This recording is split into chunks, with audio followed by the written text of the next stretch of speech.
Kapitel 41, Jiang Chen's Handlungen schockieren all. Das überraschte Jiang Chen etwas. Es ist bemerkenswert, dass selbst Yang Yiming, der Nachfolger des jenen Markgrafen, der zu den zen bessen Markgrafen gesalt werden konnte, no 6 Meridien waren chi besaß.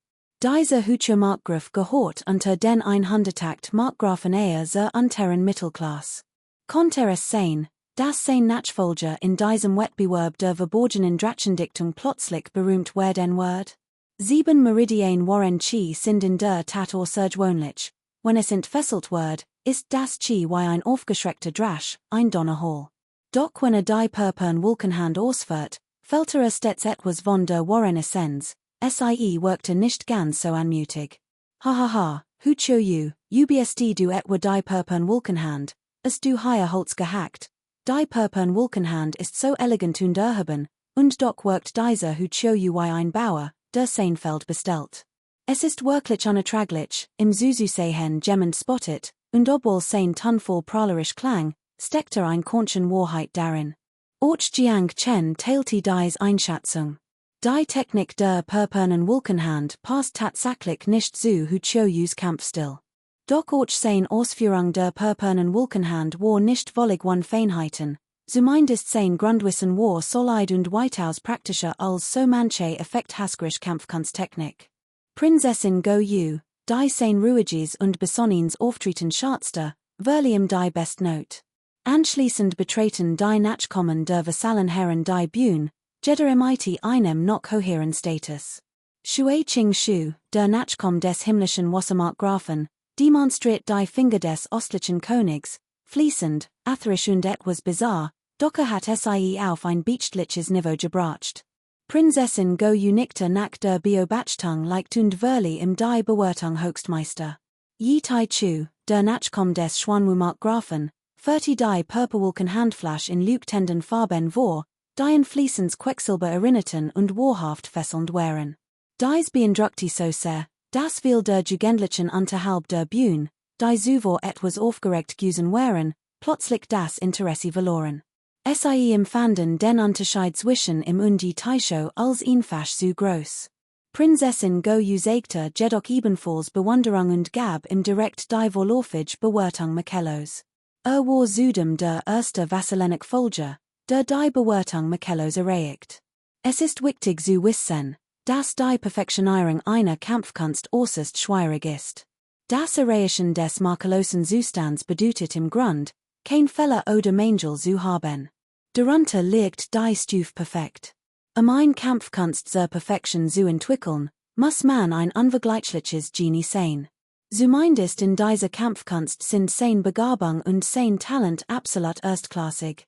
Das Hochlob, das dich so erhielt, machte Bak Chien Van, den Nachfolger von Bak Hohau, etwas unruhig.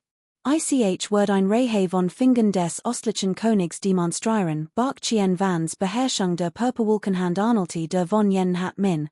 Befand sich höchstens auf dem Höhepunkt der Stufe der großen Errungenschaft und erreicht nicht den makellosen Zustand. Doch hat sich viel Jahr lang intensiv mit den Fingern des östlichen Königs auseinandergesetzt und dadurch sein eigenen Erkenntnis gewonnen. Lasst euch nicht von Bak Chien Vans arroganter Art täuschen. In seinen Händen strahlten die Finger des östlichen Königs wahrlich ein gewisse Autorität aus. In Momenten der Unsicherheit, wie ein Vogel, der durch die Luft gleitet, konnte an Wendepunkten unerwartet Wandlungen bewirken. Wahrlich, wenn man am Ende zu sein scheint, taucht plötzlich Hoffnung auf. Diözese Dekret des östlichen Königs konnte in bei John Yuns Handen die außergewöhnlichen und transformierenden Aspekt vollends zum Ausdruck bringen. Obwohl es noch nicht die Vulkaminstufe erreicht hat, war es in Bezug auf sein innovativ und umfassend Nature bereits Michellos. Prinzessin Go Yu dacht einen Moment nach und verlieh im die Höchstnote Michellos. Die die Höchstwertung Michellos erhalten hat, war bei John Yun noch selbstsicherer als Yi Tai Chu. Spürte einen Anflug von Stolz, sein Brust schwollen, und sein Blick verwellt verstohlen auf Long Ju Schwer, sein Augen brannten vor Verlingen. Voller Tatendrang stand bei John Yun auf dem Podium, als wär der Sieger des Tags, und blickte stolz her, mögt sonst noch jemand ein Vorführung geben, oh, überlegt Hong Tian Tong. Schatz sein Purperwolken Handflash höchstens auf dem gleichen Niveau wie die von je Tai Chuin, also ungefähr auf dem anfänglichen, makellosen Niveau. Nach kurzem Überlegen gab entschlossen auf. Als bei John Yun so, das Hong Tien Tong aufgab, wurde noch arroganter, lacht laut auf und fixiert Jiang Chens Gesicht.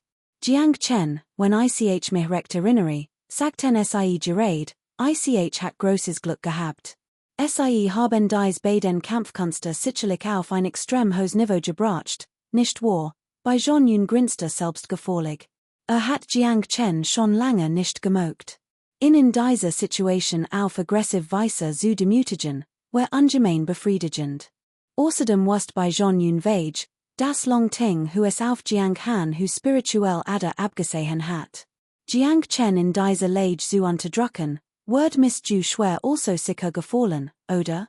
Bei John Yun dutete dem Finger auf Jiang Chen und lenkte so erneut die Aufmerksamkeit aller auf sich.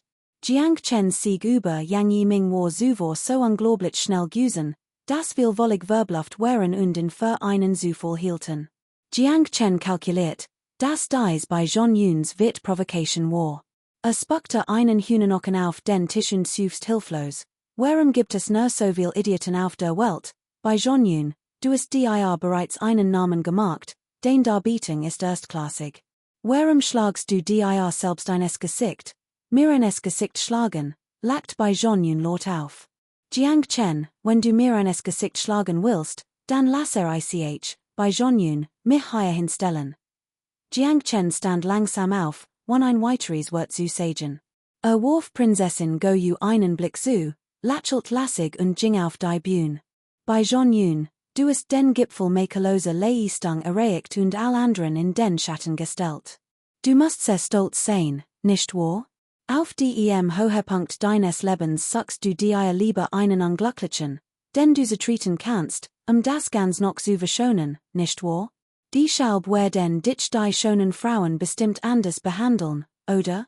Ich muss sagen, du bist sehr naiv und sehr erfolglos naiv, Versiger, bei John Yun schnaubte.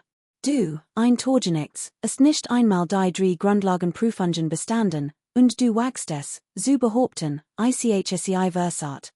Ich will nicht sagen, dass du versatest, aber du bist tatsächlich ein Versiger.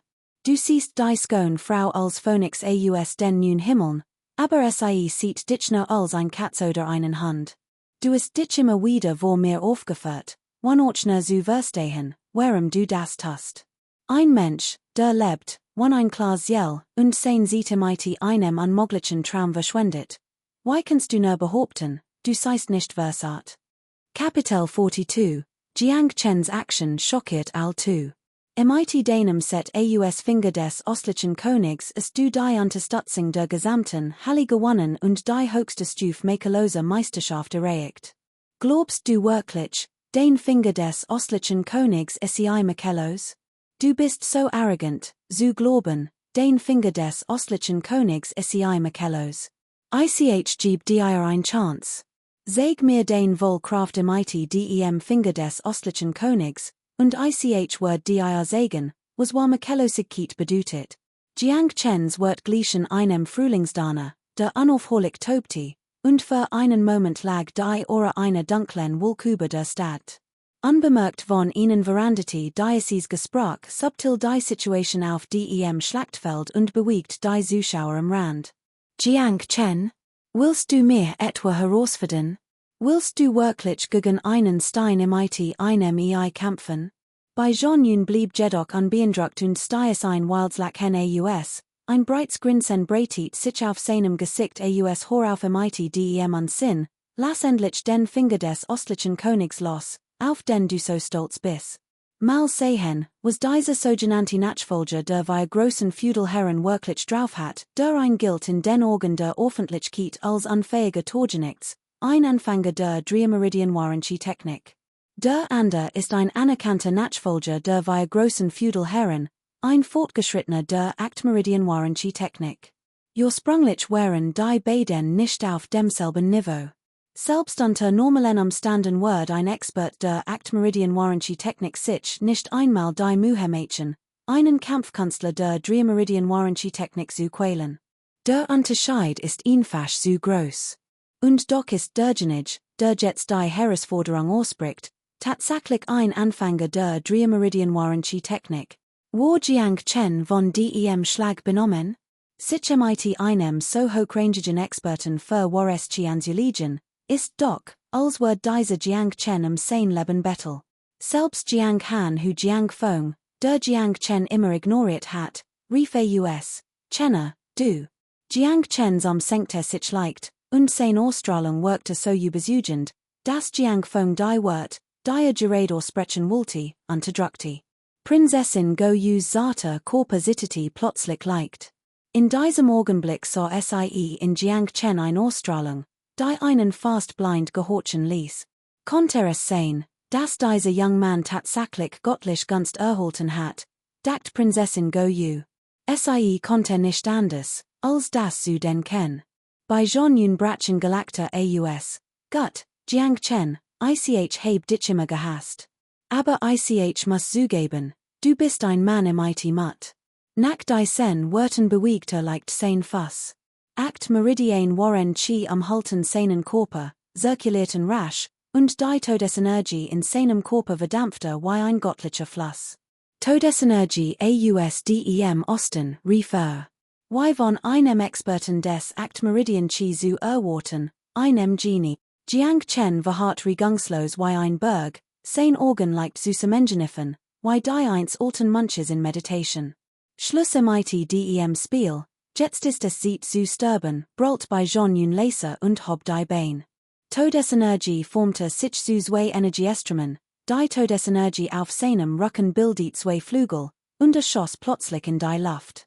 Todesenergie zirkuliert, Wareschi strömt hervor, bei Jean Fingerspitzen bewegten sich blitzschnell, subtil von Todesenergie durchdrungen, und verströmten eine erstaunlich bedrückende Aura. Ein Schwert aus dem Westen rief bei Jean und verdiktiert sein Energie zu einem Strahl. Sich, sich.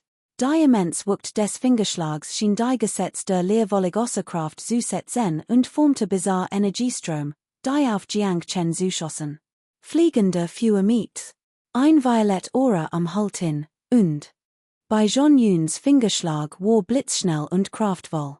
Augenblicklich zerstreut sich Schwertenergie wie fliegend Fewer Meter über das gesamte Schlachtfeld, vereinigte sich 100 Meter weit in der Leer und bedeckt den gesamten Kampfkreis. Langsam. Als bei Jean seinen Angriff startet, beschleunigten sich auch Jiang Chens Schritt, und es brachte mit einem Anflug von Spot, sei dir diesen Fingerschlag von Meeren, durchbohrt deinen rechten Arm, sich. Bei Jean hört das Rauschen des Winds und erkannte die Richtung. Noch während Jiang Chens Wort hört, hat der reißende Wind bereits seinen rechten Arm getroffen. Sich auf den Linksknie, sich. Ein weiterer Fingerschlag traf ihn, fast synchron. Bei Jean konnte nicht rechtzeitig reagieren, sein Linksknie wird taub, eindeutig getroffen. Verdammt. Bei Jean verstand es nicht. Hat sein Stimme deutlich gehört und die Richtung des Fingerschlags erahnt. Die Kraft des Gegners. Doch immer wieder konnte nicht ausweichen. Und die Fingerkraft des Gegners war so sanft, fast schwach. Link Rippy, Dritt Rippy, rechter Schulter, linker Noschel. Jiang Chens Fingerkraft war blitzschnell, fließend wie Wasser. Kaum hat gesprochen, schoss die Kraft schon hervor. Jeder Finger war wie ein himmlisches Wesen, das vom Himmel herabflog, athrisch und unberechenbar, wie ein Gesell, die in ihren Hornen hängt, unmöglich zu lokalisieren. Und mit jeder Position, die anvisiert, geriet bei Jean eines Wanken, doch konnte keinem einzigen ausweichen. Wie frustrierend. Bei Jean wär beinahe Jubel geworden. Was die Fingerkraft anging, fühlte sich seinem Gegner zehnmal überlegen, in der Beinarbeit war im Weit überlegen, sein Fingerfertigkeitsniveau war so hoch, dass selbst Prinzessin Go es lobte. Doch gegen einen Anfänger des Drei-Meridian-Reichs des Warranty fühlte sich völlig hilflos. Sein Kraft war nutzlos, konnte die Angriff nur passiv ertragen. Es war, als ob seine Bewegungen von seinem Gegner vorhergesehen wird, und dieser, obwohl nicht besonders schnell, konnte sein Angriff antizipieren und ihn frühzeitig unterdrücken. Bei John Jun word mit fortschreitendem Kampf immer frustrierter, und gleichzeitig musste sich eingestehen, dass langst mehrfach zu Boden gegangen war, when die Fingerkraft seines Gegners nur etwas starker gewesen war. Plötzlich rief Jiang Chen, Wort und which elegant sieht aus mit einem Kraftschub stiess seinen Finger in einen nahegelegenen Steintisch. Der Tisch splittete und durchbohrt in. Bei John Jun was where erst passiert, when ich dies Fingerkraft eingesetzt hat, rief bei John Jun erstaunt. Kapitel 43, Legendäres Reich 1. Jiang Han Hu, herzlichen Glückwunsch. Ich hat nie gedacht, dass das ganz Königreich von dir und deinem Vater getauscht und manipuliert werden wird. Verdient ein Straf. In diesem Moment war auch Jiang Feng fassungslos. Where Jiang Chen's Way oder dreimal von bei John Jun besiegt werden, hatten das überhaupt nicht überrascht.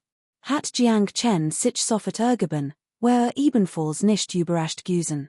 Aber dieses Ergebnis überraschte ihn zutiefst. Sein Stock verbergen?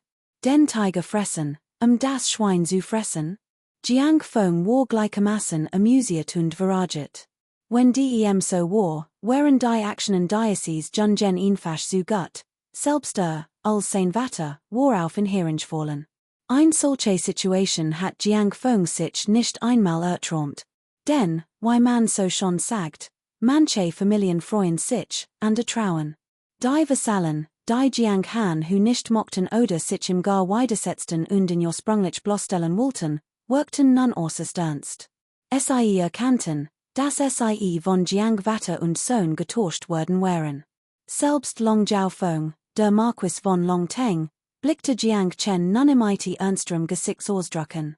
Offenbar hatten sie die List von Jiang Han Hu und seinem Sohn unterschätzt. Long Ju schwer hingegen empfand noch mehr Abscheu vor Jiang Chen. Sein Worten bei John Jun waren eindeutig sarkastisch gewesen, hat nicht nur bei John Jun verhöhnt, sondern auch Long Ju schwer lächerlich gemacht. Was nutzt einem gefallenen Vasallen ein bisschen Intelligenz? Angesichts absoluter Macht sind kleinlich Klugheit und Tricks bedeutungslos. Long Ju schwer blickte weiterhin auf Jiang Chen herab. Mit ihrem angeborenen azeblauen Phönix Körperbau wird sie nach ihrem Eintritt in die Perpejungssektor mit Sicherheit zu großen hohen aufsteigen. Und was spielten dies gewöhnlichen Sterblichen schon für ein Roll, selbst wenn sie das Dekret des Markgrafen gibt und Demenz Markt besessen hatten? Wo den mächtigen Gestalten der Sekte und den weltlichen Herrschern waren sie nichts weiter als unbedeutend Insekten. In Long Ju schwers Augen waren Jiang Chen und bei John Jun nichts weiter als Insekten.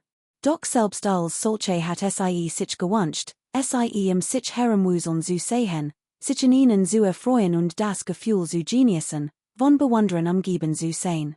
Aber dieser Jiang Chen war ein hinterlistiges Insekt, das plain immer wieder durchkreuz. Die einzig, die kein Reaktion zeigte, war Prinzessin Go Yu. Denn sie war völlig in Gedanken versunken. Noch immer war sie von dem Geschehen gefesselt, das sie eben miterlebt hat. Jiang Chen's wundersame Technik, dies geheimnisvoll Scene, hatten Prinzessin Go Yu in ihren Bahn gezogen und sie in dies wundersame Welt entrückt. Immer wieder ließ Prinzessin Go Yu die Schlacht, die sie gerade geschlagen hat, vor ihrem Inneren orgeblaufen. Doch egal, wie sie es auch versucht, mit ihrem Verständnis der Kampfkünste und ihrer Beherrschung des Finger des östlichen Königs konnte sie die vorherige Kampfsituation niemals rekonstruieren. Anders ausgedrückt, selbst in einem mentalen Kampf konnte Prinzessin Go Yu nicht denselben mühelosen und comfortablen Sieg wie Jiang Chen erringen. Der entscheidende Punkt war nicht Sieg oder Niederlage, sondern Jiang Chens Beherrschung des Finger des östlichen Königs war so hoch, dass selbst Prinzessin Go Yu sie nicht erreichen konnte. Immer wieder versucht Prinzessin Go Yu, dies zu ergründen, doch letztendlich musste sie traurig feststellen, dass sie mit ihrer jetzigen Stock, geschweige denn mit einer solchen Kultivierung, nicht einmal in der Lage war, sie mental nachzubilden. Mit anderen Worten, selbst wenn Jiang Chen sie demonstriert und sie bat, sie nachzuahmen, konnte sie es nicht. Dieses hoch können rief Prinzessin Go Yu einen einzigen Gedanken in den Sinn, eine Art von In diesem Moment rief du high mit stolzer und imposenter mein Lord, Jiang Chen, das Heer. Vor Prinzessin go wir sprechen über Kampfkunst. Wir haben vereinbart, die Technik Purpurn Energie ausdem Osten und all des Uthorigen Fertigkeiten anzuwenden, und du hast an der Technik benutzt. Es du denn gar kein Integritat mehr? Es du denn gar kein Word mehr? Jiang Chen warf im einen gleichgültigen Blick zu. Verschwendet nicht einmal die Zeit damit, die sen unwissenden Kerl zu tadeln. Sein Worten so einen kriecherischen Schurken zu verschwenden, werden nur demütigen. Angesichts Jiang Chens arrogante Haltung und seines Schweigens nahm du Hien, Jiang Chen fürchterin, und sein Ohreverstarkte sich noch. Jiang Chen, ich sage dir, du missagtest die Word der Königlichen Family, ich Word die seine Majestät aufgeden melden. Obersteward du, hör auf zu reden bei John Yuns Gesicht Word blass, und ein trauriges, bittes Lächeln huschte über sein Gesicht. Hat den Finger des ostlichen Königs eingesetzt, und ich habe verloren, ich habe komplett und vernichtend verloren. Du high glaubte, bei John Yun such nach einer Ausrede, und trustetin, bei John Yun, du brauchst nicht den Mut zu verlieren. Dieser Jiang Chen weiß nicht, welche von böser Magier angewendet hat. Denk mal darüber nach, dieser Kerl hat nicht einmal die Driesolenprüfungen bestanden. Why hatte dich also mit dem Finger des ostlichen Königs besiegen können? Lass mich mal sehen. Du high, holt den Mund, Prinzessin die sich gerade wieder gefasst hat. Hort du high schreien und Jiang Chen immer wieder der Anwendung böser Magie besichtigen. Die National Verteidigungskampfkunst des ostlichen Königreichs wird von diesem unwissenden Narren als Bosmagie bezeichnet. Why hat Prinzessin nicht wütend sein können? Prinzessin, dieser Jiang Chen, du high wollte noch eines für Jessen und beschuldigt Jiang Chen vorschlicherweise. Ich hab dir gesagt, du sollst den Mund halten, rief Prinzessin mit scharfem Ton. Du, als verantwortlich für den Kampfsportwettbewerb des verborgenen Drachen, ist so beschränkte Sichtweisen, dass du nicht einmal die National Verteidigungskampfkunst des ostlichen Königreichs erkennst. Ich sollte dies meinem königlichen Bruder melden und dafür sorgen, dass dir den Position als verantwortlich für den Kampfsportwettbewerb des verborgenen Drachen entzogen was? Prinzessin, mir wird Unrecht getten, rief du high mit schmerzversetem Gesicht. Kapitel 44, Legendäres Reich 2. Gipfel der großen Vollkommenheit? Prinzessin Lippen bewegten sich, ein duftender Horch wie Orchideen in twitcherem Mund, als leise süfst, als ich sexen war, begegnet ich zufällig einem Meister. Von immer für ich, dass es in dieser Welt jenseits des Gipfels der großen Vollkommenheit noch hohe Stufen der Kampfkunst gibt, kaum hat sie gesprochen, brach ein Tumult aus allen Wesenden waren Kampfkunstexperten. Viel waren sogar Meister des Waren Chi, die jahrzehntelang trainiert hatten. Doch von einer Kampfkunststufe über dem Gipfel der großen Vollkommenheit hatten sie noch nie gehört. Was konnte ein Kampfkunst, die bis zum Gipfel der großen Vollkommenheit entwickelt war, noch erreichen? Reichte es nicht, bereits Perfektion erreicht zu haben? Das war wahrlich unvorstellbar. Prinzessin schien sich die Begegnung von damals zu erinnern und murmelt, ich weiß, dies Theorie klingt etwas beunruhigend, doch Gina Weisse sagt mir, die Welt der Kampfkünste ist wie ein strahlend Galaxie, grenzenlos und unendlich. Und die Kampfkunstgenies seien wie Stern in dieser Galaxie, unzählig. Unser ostliches Königreich und selbst die umliegenden sechsen Länder seien nur ein Tropfen auf den heißen Stein, die waren Kampfkunstgenies dieser Welt, angesichts ihres Talents oder ihres Verständnisses, sind einzigartig.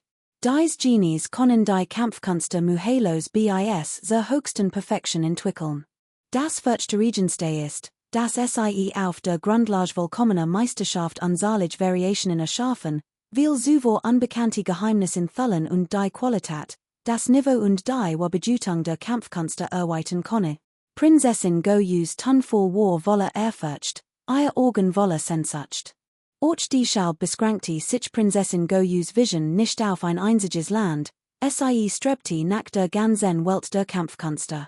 Vor Jahren hat sie den Veriten Meister davon sprechen hören und war von Sehnsucht nach der Welt die draußen und Neugier auf die legendären Genies erfüllt. Und im Kampf eben hat Prinzessin Goyu das Gefühl, das Jiang Chen, der den Finger des östlichen Königs besaß, tatsächlich den Standard 1 Warren Kampfkunstgenies erreicht hat, wie in der Verit Meister beschrieben hat. Über die Gipfel der großen Perfektion gibt es noch eine Bien. Wie nennt man sie? Die Art von Lehr, die über das Wissen hinausgeht, ließ die Kampfkunstmeister hier etwas ratlos zurück. Über die Gipfel der großen Perfektion spricht man gemeinhin von einer Legend, sagt Prinzessin Kor Ngoc schlicht. Natürlich haben einige primitive Kampftechniken für ein wahres Genie selbst den wenig Bedeutung, wenn sie bis zum legendären Niveau kultiviert werden. Ein wahres Genie ist jemand, der einige wenig, aber überragend Kampftechniken erlernt, sie bis zur Legendenstufe perfektioniert, ein tiefes Verständnis dafür entwickelt, Konzept integriert, seine eigenen mystischen Fähigkeiten einsetzt und die Techniken zu seinen eigenen, verborgenen ultimativen Bewegungen erhebt. Das ist wahres Genie. Mit dieser Erklärung Verstand jeder.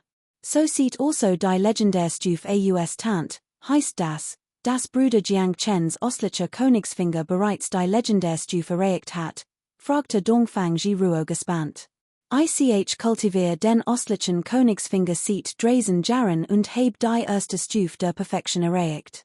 Ich glaub, ich kann mir die höchste Stufe der Perfektion vorstellen. Doch Jiang Chens Vorführung des östlichen Königsfingers eben war wie das Erscheinen und Verschwinden eines göttlichen Drachen, so dass sie überhaupt nicht begreifen konnte.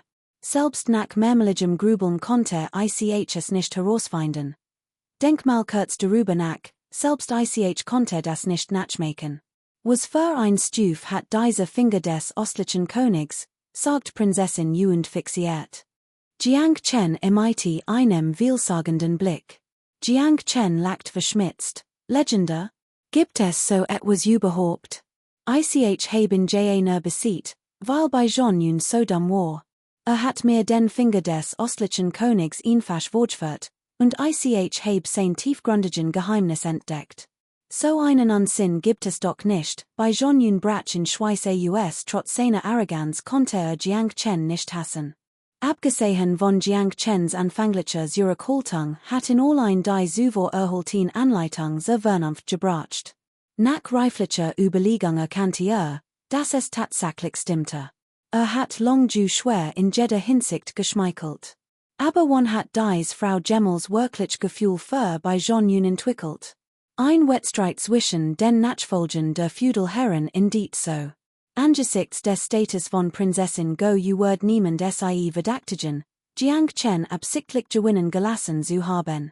Schließlich rechtfertigten Jiang Chens Status und Stellung kein solche Reaktion von Prinzessin Goyu. Außerdem war Prinzessin Goyu für ihre Unparteilichkeit bekannt. Wie sonst hat sein Majestät der Kaiser ein so wichtige Angelegenheit wie den Wettbewerb den verborgenen Drachen anvertrauen können? Auch Jiang Chens Sieg über bei John Yun, so wundersamer auch schien, nicht sich tatsächlich vor ihren Augen. Obwohl sie misstrauisch sein wollten, fand den sie keinen Grund dazu. Zurück beim Bankett wurden Speisen und Wein hereingebracht, doch die Arenas des Tags hatten die Atmosphäre für einen Moment gedrückt.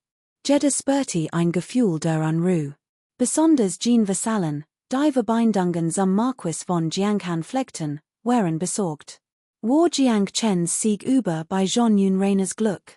Oder täuschte schwach war, seinen Gegner zu verschlingen und war bis zum Ende des Turniers des verborgenen Drachen, dann sein was doch zu sagen?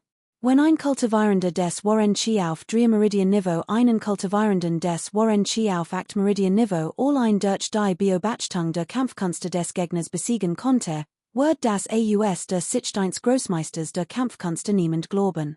Schwachen zu finden und einen Gegner im Kampf zu besiegen, wie sollte das möglich sein? Wenn es so einfach wäre, einen starken Gegner zu besiegen, warum sollten sich dann all die Mühe Mädchen zu kultivieren? Doch Jiang Chens vorgetäuschte schwach, seinen Gegner zu verschlingen, wirkt doch also überzeugend, nicht wahr?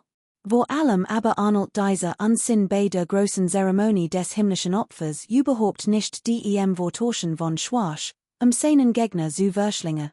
Dies ist ein abscheuliches Verbrechen, das im äußerste hart bestraft werden muss. Konnte es sein, dass der ostliche Kaiser Lu Jiang Chen unter einer Deck steckt und den Narren spielt, den Fein zu torschen? Das ist doch völlig absurd. Seine Majestät, dem Kaiser, ist doch nicht so langweilig, dass sich im so etwas abgibt, oder? Und Vater und Sohn der Familie Jiang haben sicherlich nicht so viel Einfluss, dass der Kaiser die Ressourcen des gesamten Lands mobilisieren muss, ihnen ein solches Schauspiel aufzuführen. Kapitel 45, Jiang Feng's Ausbruch. Nur der Marquis von Tien Shui und einige Prinzen und hochrangige Beamte hegten insgeheim Verdacht. Den Ingenieur nach dem Anwesen des Marquis von Jiang Han hatten sie die Wahrheit selbst miterlebt. Die Jiang Chen anvertraut göttlich Macht ist wie legt noch nicht verschwunden, und die schall blassen sie die Sen Junjen so ein unglaubliches Glück durchmachen, so dacht der Marquis von Tien Shui. Dies Vermutung erschien im implausibelsten. Durch Beobachtung von Jiang Feng's Mimik und Gestik schloss der Marquis von Tien Shui, dass Jiang Feng zumindest nichts davon wusste. Bei Jiang Feng's List hat wenn sich als Schwein ausgegeben hat, einen Tiger zu fressen, niemals so weit gehen können, hat sein Schwachen längst preisgegeben. Das Banket begann, und auch die Gruppe Chimpanzee rückte nahe an Jiang Chen heran. Zuvor hatten sie in Wegen seiner Großzügigkeit, seiner Rechtschaffenheit und seiner Bereitschaft, für sein Freund einzustehen, bewundert. Nun aber erfüllt sie Jiang Chens starke Mighty noch größere Ehre. Unglaublich. Bruder Chen, Chimpanzee, folgt dir schon seit 2 oder 3 Jahren, und wusst nicht, dass du, Bruder Chen, ein wahres Genie bist. Erstklassig Taten, erstklassiges Talent und erstklassig stark. Bewundere dich zutiefst, Chimpanzees Gesicht strahlte vor Begeisterung, der Speichel spritzt im Stromen, war aufgeregter als ein Kinder Newjahr. Es schien, als sei Jiang Chens Ausstrahlung genauso beeindruckend wie sein Eigen. An einem anderen Tisch saß bei Jean ein blassem Gesicht senkte den Kopf und trank schweigend. Yang Yiming, der von Jiang Chens einzigem Schlag durch die Luft geschleudert worden war, hat sich nun beruhigt und sagt verbittert, dieser Jiang Chen muss irgendeine Art von dunkler Magie eingesetzt haben. Besitzt nur 3 Meridien des Warren Chi, wie konnte mich die besiegen? Hong Tien Tong atmet leichtet auf. Zum Glück war klug. Nachdem bei Jean Yun den Finger des ostlichen Königs demonstriert hat, bei keinen Aufruhr verursacht. Stellt euch nur vor, wer gegen Jiang Chen angetreten, hatten Hut wie legt nicht nur beid unser Gesicht verloren, sondern Hong Tien Tong selbst. Als Hong Tien Tong bei Jean Yun mürrisch trinken sah, regte sich sein Will, weiters Wietracht zu sehen, Bruder bei, lass dich nicht entmutigen. Dieser Jiang Chen hat Glück. Was sein was doch angeht, befindet sich erst im Anfangsstadium des Warren Chi, wie sollte dirda Paroli bieten können? Der Finger des ostlichen Königs ist nur ein grundlegend Kampfkunst, dieser Jung hat einfach Glück, gemeistert zu haben. Und wenn wir die von der Familie vererbten Kultivierungstechniken vergleichen würden, wie konnte Jiang Han die mithalten? Bei bei Jean Yun senkte den Kopf und lächelt bitter, sein früher arrogante Art war verschwunden. Schüttelte leicht den Kopf, sagt aber nichts. War schließlich auch nicht dumm. Zuvor hatte Jiang Chen mehrmals nur bedrängt, lang schwer zu schmeicheln. Doch nachdem Jiang Chen im eben die Augen geöffnet hat, erkannte plötzlich die Wahrheit, und weil es wurde ihm klar. Das stimmte, war es das Wort, sein Best sieht ihm eine Frau zu verschwenden, die nicht möchte. Außerdem hat Hong Tien Tong sich wiederholt mehr verschworen, Jiang Chen zu unterdrücken, und bin unversehrt geblieben. Jedes Mal ist es bei Jean Yun, der die Konsequenzen tragen muss. Was bedeutet das? Es seht, dass Hong Tien Tong boswillige Absichten hegt und bei Jean Yun immer zum Sonderbock macht. Holt mich etwa für dumm, dacht bei Jean Yun und warf Hong Tien Tong einen Blick zu. Sofort überkam in ein tiefes Misstrauen und Abscheu gegenüber diesem hinterholtigen Mann. Long Jiao Feng, der Gastgeber des Abends, Wars war etwas überrascht von den Ereignissen, nahm es aber nicht persönlich. Selbst wenn Jiang Chen über etwas List und Talent verfügt, war die Angeboren Stock seiner Tochter unüberbrückbar. Daher war sein Ehrgeiz, Jiang Han hu sein spirituell Kraft zu entreißen, nicht nur ungebrochen, sondern beschloss, den ersten Schritt zu tun. Nach 3 Runden Getranken erhob Long Jiao Feng seinen Becher zu Jiang Feng und sagt, Jiang Feng, mein jüngerer Bruder, ich bin heute wirklich überrascht, dein Sohn, dies dient dazu, meinen Horizont zu erweitern. Ich hat schon lange die Absicht, mich mighty Bruder Jiang Feng zu freunden. Daher nutze ich dies Gelegenheit, mein vorherig Osage zu wiederholen, was holst du davon, Bruder Jiang Feng? Warum nutzen wir nicht den heutigen Tag, die Angelegenheit göttlich bezuligen? Du hast mein Aufrichtigkeit erkannt. Sobald du zustimmst, brauchst du nichts weiter zu tun, du erholst jährlich 300.000 Teil Silber von mir. Was zwei Adelsfamilien konnten sogar auf ewig Blutsbrüder werden. Was holst du davon, Long Jiaofengs Tun war großmütig, als sie die Erzwungen Vermietung des Heiligen Lands der Familie Jiang zu einem so niedrigen Preis eingefallen an Jiang Hanhu. Jiang Feng, der von Long Jiaofeng an die Tisch gesert worden war, wusste, dass dies kein angenehmer Ort war.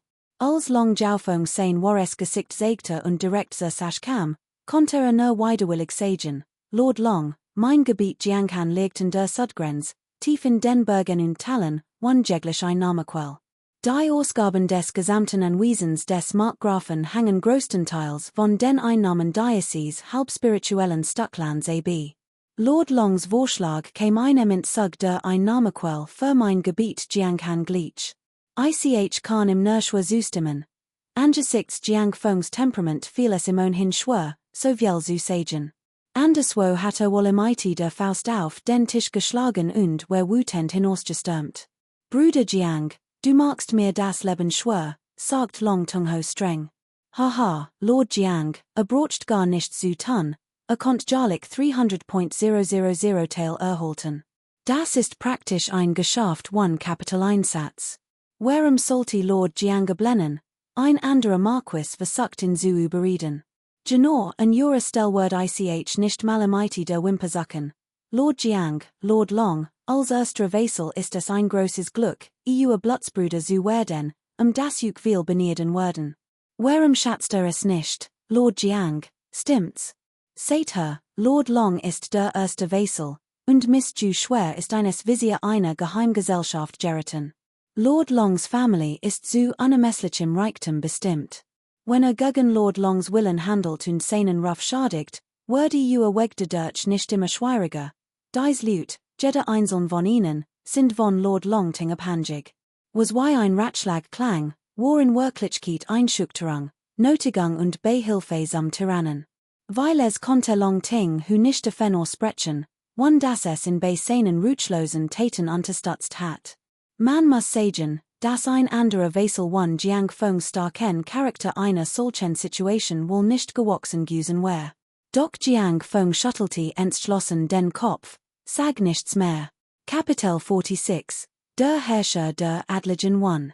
Herr Jiang, unser Danköniggarten und Your Jianghandomain haben bereits mehrfach zusammengebetet, und wir haben festgestellt, dass die Kultivierung spiritueller Krauter durch Your Jianghandomain nicht den Anforderungen unseres Danköniggartens entspricht.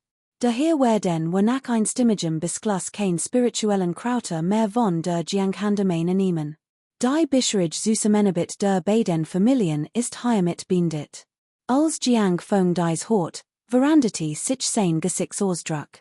Der Grund für seine Entschlossenheit, dies halbspirituell nicht in Long Teng hu zu verpachten, lag in seiner Zusammenarbeit mit Dan Wang Wan. Durch dies Beziehung konnte Jiang Han ling jährlich 5 Millionen Teil Silber verdienen. Doch heute sprach der Leiter von Dan Wang Wan selbst, beendet die Zusammenarbeit und nahm kein spirituellen Heilmittel mehr von Jiang Han lingen, das war, als würdem der Boden unter den Füßen weggezogen. Jiang Feng fragte heiser, Großmeister Wan, wollte wirklich so weit gehen? Großmeister Wan erwidert gelassen, nur die Wei Sen sind wahrlich herausregen. Jiang Hu, den Fälle liegt darin, dass du nicht weiße bist und die Situation nicht klar siehst. Wie kann das ein Ratschlag sein? Es war offensichtlich, dass Jiang Feng im Visier war. Jiang Feng hat lange unterdrückten Sohn, und dies wird des Großherrn brachten in schließlich zum Ausbruch. Der Sohn, den zurückgehalten hat, brachte mighty einem Mal herwehe. Jiang Feng sprang plötzlich von seinem Platz auf und lacht laut. Gott, Gott! Ein Haufen Heuchler, ein Haufen barbarischer Banditen, Sejuk, Jiang Feng, bin nicht aus Dreck. Mag kein Geld haben, mag nicht einmal Guen brochen, aber Schatzer Integrität, und Jiang Feng, wird dies Integrität nicht einmal für einen halben Teil verkaufen, dann wang Gott? Mein Jiang han Gebiet blockieren? Kein Problem. Selbst wenn dies spirituell Ader und Schweinfutter verkaufen wird, wär es nicht zu ihrem Vorteil. Jiang Fengs Ausbruch war unglaublich plötzlich und heftig. Offenbar hat ihm das Gefühl, explodiert zu sein, ungemein gut getan. Spürte, wie sich der aufgestaut Sohn in ihm endlich entlad. Still breitet sich im Banket aus Alblicker, voller seltsamer und vielsagender Wort, richteten sich auf Jiang Feng. Jeder fragte sich, welchen Aufruhr dieser Vater und Sohn der Familie Jiang wohl wieder anrichten wird. Wollt ihr dem Anwesen des Marquis Longting etwa ernsthaft Schäden und gegen die Regeln verstoßen? Still, totenstill. Niemand hatte mit einem derart heftigen Ausbruch gerechnet. Dies war ein vernichtend Bloßstellung des Marquis Longting, der den wichtigsten Vasallen des Königreichs beleidigt hat. Für einen Moment brachen Jean Vasallen, die dem Marquis Jiang han gut ausgehen, in Panik aus die neutralen Wagtennis nicht. Jiang Feng an zu sehen, aus fürcht, vom Marquis Longting missverstanden zu werden, aus Angst, für einen Kompleisen Jiang Fengs gehalten zu werden. Plötzlich herrschte gespenstisch still. In diesem Moment brach ohrenbetäubender Applaus los. Jiang Chen erhob sich gemachtlich vom Banket. Gut gesagt, ein wohltuende Zurechtweisung. Wahrlich würdig, mein Vater zu sein, Jiang Chen. Bin senugierig, a sogenannten Vasallen, a sogenannten Adligen, fällt es den wirklichen Rückgrat? Muss sich die Verteidigung unserer Grenzen im östlichen Königreich auf Fegelinge wie verlassen, die nichts anderes zu schmeicheln wissen? Fällt es ein Word, die eine mächtigen Persönlichkeit gebührt? Seid außer Schmeichelei und Fähigkeit zu nichts anderem fähig? Besteht your einzige Fähigkeit darin, your Kollegen zu unterdrücken, ihr Gebiet zu erobern und ihre Vorteile zu berauben? Und du, Dan Wang Wan, nicht wahr? Nur ein Handler, hast du den Ruhm oder Ehre? Hast du dem Königreich Gemmels gedeiht? Woher nimmst du den Mut, einen Vasallens weiten Ranges mit solch einer anmaßenden Art zu belehren? Wer hat dir diesen Mut gegeben? Weißt du, wie arrogant du bist? Nur die Wei sind wirklich herausragend. Siehst du die Lage klar? Gut, möchte sehen, wie es wirklich deinen Königgarten steht. Die Süßemenabit bin denn? Das ist doch lächerlich. Sage es dir ganz deutlich. Mein Königgarten wird von meiner Familie Jiang abgeriegelt, der Großmeister des Königgartens spottet kalt. Abriegeln? When willst du hier eigentlich tauschen? Den Familie Jiang ist nichts weiter als ein entmutigter Vasallenstaat. Meinen Königgarten abriegeln? Natürlich kann den Gebiet, in dem du spirituelle Dern verkaufst, wenn die Unterstützung meines Königgartens nur noch so Schweinsucht genutzt werden. Jiang Chen lacht leise, wirklich? Meister der dritten Halle der Apothekerhall, dieser Großmeister sagt, mein Land, das mit spirituellen Adern verkauf, darf nur so Schweinsucht genutzt werden. Was meint dazu? Der Meister der dritten Halle der Apothekerhall lacht und beruht sein Nase. Spirituelle Adern zu verkaufen, Schwein zu suchten, ist wirklich Schade. Unser Apothekerhall ist bereit, 10 Millionen Teil Silber zu zahlen, einen 5-Jahresvertrag mit der Familie Jiang zu unterzeichnen. Nein, 10 Jahr, 20 Jahr. Nein, können die Laufzeit wählen. Was? Selbst Longting und all anderen glaubten, sich verhört zu haben. Der Meister der dritten Halle der Apothekerhal bot in einer solchen Situation 10 Millionen für einen Kooperationsvertrag mit der Familie Jiangen? Where es anderswo gewesen, where ein rein geschäftlicher Kooperationsvertrag kein Problem gewesen. Kapitel 47, der Herrscher der Adligen 2. Ungeachtet dessen, ob es sich eine fein oder unausgesprochen Regel handelte, muss die Apothekerhal kein Beachtung schenken. Das Gesicht des Großherrn verfinstert sich. Der Grund für seine fein Unterdrückung und den Ausschluss der Familie Jiang war, Longteng zu schmeicheln. Schließlich ist geschafft, egal mit wenn man es betreibt, dass die spirituellen Landereien der Familie Jiang in Longtenghus Hand fielen, bedeutet im Grund ein Geschäft mit Longtenghu. Für den Wangyuan Endstand der Durch kein Verlust, im Gegenteil, es konnte genutzt werden, ein gut Beziehung zum wichtigsten Vasallenstaat zu knüpfen. Dies war für den Wangyuan nur von Vorteil, unjäglich Nachteil. Darüber hinaus hatte die Situation richtig eingeschätzt. Selbst wenn ein Blockade gegen die Familie Jiang vorschlagen würden die Apothekerhal und die Schenunghalle sicherlich nicht versuchen, sein Geschäft zu übernehmen. Schließlich rechtfertigte ein Geschäft mit einem Jahresumsatz von 5 Millionen nicht das Risiko, Longtengho zu verragen. Doch was der Gutsherr nicht erwartet hat, war die unerwartet Wendung. Nicht nur trat die Apothekerhal hervor, sondern verdoppelte Angebot und verdoppelte damit die Kooperationssum. Diocese vorgehen zielte eindeutig darauf ab, die Familie Jiang für sich zu gewinnen. Der Gutsherr war wollig verwirrt, verstand es ihn fast nicht. Die Apothekerhal war so gerissen, und nun wollten sie wegen eines geringen Vorteils den Marquis von Longteng verragen? Hat die Apothekerhal etwa den Blick für das Wesentlich verloren? Das Bankett war in diesem Punkt angelangt, und eine Fortsetzung war offensichtlich unmöglich. Angesichts des finsteren Gesichtsausdrucks des Marquis von Longteng erhoben sich Gast klugerweise und verabschiedeten sich.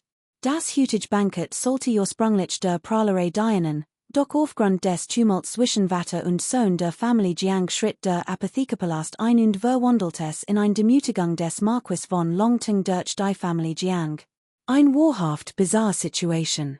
Die Ruhe im östlichen Königreich dürfte nun endgültig zerstört sein, denn der Marquis von Longteng ist außer sich vor Ort. Der Sohn des wichtigsten Vasallen des Königreichs, die Folgen sind offensichtlich sehr schwerwiegend. Auch die königliche Repräsentantin, Prinzessin Go Yu, ist hin und hergerissen. Obwohl sie Jiang Chen stets mit Vorurteilen begegnet war, erkannte sie plötzlich, dass diese arrogante und ungestum Kerl tatsächlich Rückgrat und Charakter besaß.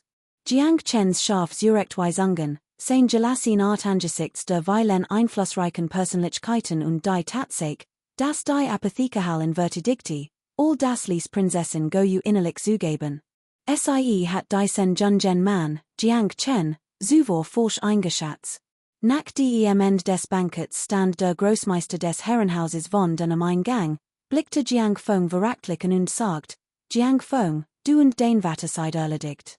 Wenn den Marquis von Longteng beleidigt, wird es ihrer Familie Jiang in Zukunft schwerfallen, auch nur einen Schritt voranzukommen.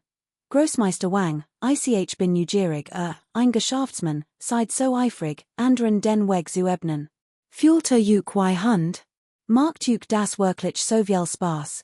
Jiang Chen lacht herzlich auf, sein verachtlicher Blick huschte über den Herren des Herrenhauses. Jiang Chen, du bist zu arrogant. Die sieht drankt, nörschte der Gutsherr mit den Sahnen. Stimmt, die sieht drankt. Dan King Gut, haha. Auch wenn die Hauptstadt riesig ist, brocht das Medeisingschaft kein dreigliedrig Maxstruktur. Jiang Chen bindit seinen Satz, trieb sein Fördern und galoppet davon. Der Alt Gutsherr war beinahe vor wat gestorben angesichts Jiang Chens arroganter Art. War hut ziemlich verzweifelt. Sein Geschäft mit der Familie Jiang war umsonst verloren, und hat sich wie ein Schurk benommen und nichts als Beleidigungen geerntet. Meister Wang wagte es jedoch nicht, auch nur den geringsten Anmut zu sagen, geschweige den seinen Sohn Longteng auszulassen. Schließlich war Longteng der Drahtzieher hinter den Wang Wans Geschäftsverlust. Nun, ein einzelnes Geschäft ist doch nur eine Kleinigkeit. Selbst wenn wir es verlieren, schade es dem Fundament von Dan Wang Wan nicht. Im Gegenteil, es war die Apothekehal, die Long Ting hu verraget hat. Wenn wir dies Gelegenheit nutzen und die Apothekehal etwas schwachen können, konnte Dan Wang Wan durchaus etwas gewinnen. Meister Wangs Verstand war messerscharf. Dacht sofort an Long Ting whose immensen Einfluss und die gerucht, die in der Guild kursierten. Je grosser Long Ting whose Markt, desto grosser die Bedrohung für das ostliche Königreich. Doch Hut hat Miss Long Ju schwer die Aufmerksamkeit einer Geheimgesellschaft auf sich gezogen. Im IT der Zeit konnte die Family Dongfang ablosen und die Herrschaft über ein Land übernehmen, das ist nicht unmöglich. Long Ting hu, den Ambitionen sind gewaltig, ich hoff, dass du sie einstags verwirklichen kannst. Dan wird unser Dan Wang Yuan die Gelegenheit nutzen und den Apothekepalast im Alleingang besiegen. Wir werden die führende Position in der Hauptstadt einnehmen, das ist keine Übertreibung. Bei diesem Gedanken hält sich die Stimmung von Yuan Meister Wang augenblicklich auf. Zurück im Anwesen von Jiang Han beruhigten sich Jiang Feng's Gefühl langsam. Der heutige Ausbruch war zwar berauschend gewesen, doch die Folgen waren auch sehr ernst. Whereas sein eigenes Territorium gewesen, lagen die Jianghan-Region und Long-Teng-Haus-Gebiet weit auseinander, und hat Long-Teng-Haus Handlungen nicht fürchten müssen. Schließlich konnten Vasallen Diocese Ranges nicht willkürlich one Befehl des Kaisers erobern. Doch Hut was Jeddah in der Hauptstadt, das Long-Tungho unglaublich Gerissen war und Verbindungen zu allen möglichen Fraktionen und Sekten unterhielt. Außerdem nannten viele Prinzen und hochrangige Beamte am Hof Long-Tungho ihren Bruder. Als Jiang Chens ernster Gesichtsausdruck fiel, lacht Jiang Feng und sagt, Young, du bist aber mutig. Du hast mir Hut erwiesen. Es heißt ja so schon, ein Tigervater hat keinen Hundersen, die Leistung deines Vaters Hut war wirklich beeindruckend. Jiang Feng blickte Jiang Chen nachdenklich an und sagt, Young, du versuchst mir immer noch hinters Licht zu führen, sag mir schnell, warum hat uns die Apothekehal unter die Sen Standen geholfen? Die Welt ist voller Tatendrang, als dret sichem Profit. Die Welt ist chaotisch, als dret sichem Profit. Die Apothekehal hat natürlich ihr Grund dafür, sagt Jiang Chen lächelnd. Vater, ich sage nur eins. Die Zeit, in der unsere Family Jiang verspottet und abgeschlachtet wird, ist endgültig vorbei, bei die Sen werden blitzten Jiang Feng's tigerhafte Augen auf. Chenna, Hut haben wir Herren behauptet, wir Vater und Sohn werden unsere Stock verbergen und schwarzvortauschen, Tiger zu fressen. Konnte es sein, dass du den Stock die ganz Zeit wirklich verborgen ist? Word ich als den Vater etwa auch getauscht, schwarzvortauschen, Tiger zu fressen? Ein Lächeln huschte über Jiang Chens Lippen. Kapitel 48, die Legend der Hauptstadt spitzt sich zu one. Zu Jiang Chens Überraschung brachen im Anwesen des Markgrafen Longting mehrere Turbulenzen aus, die zuvor ruhig und ungestört Hauptstadt in Aufruhr setzten. Markgraf Longting Longjiaofeng war von Nature aus der Hitzkopf im Anwesen. Von Jiang Feng zurückgewiesen, hatte dies wie erlegt zum Wohl aller vorübergehend ertragen. Doch die harsch zurückweisung durch Vater und Sohn der Familie Jiang empfand Markgraf Longting als demütigend. Obwohl nicht sofort ausrastet oder in wat geriet, lag das nicht in seiner Großmut, sondern darin, dass als hochrangiger Beamter verstand, dass in einer solchen Situation seinen Sohn beherrschen musste. Als Gast gegangen wären und nur noch sein engsten Vertrauten zurückgeblieben wären, sagt Long Jiaofeng, wer mir gehorcht, wird leben, wer sich mir widersetzt, wird sterben. Mir ist egal, welch Methoden anwendet. Aber in dieser Prüfung des verborgenen Drachen muss die Familie Jiang ausgeschaltet werden. Ich sehe, dass Vater und Sohn nicht einmal die Herrschaft des Herrn besitzen und es dennoch wagen, sichen Massen die Kontrolle über die spirituellen Adern und das Land anzumassen. Was haben sie mir entgegenzusetzen?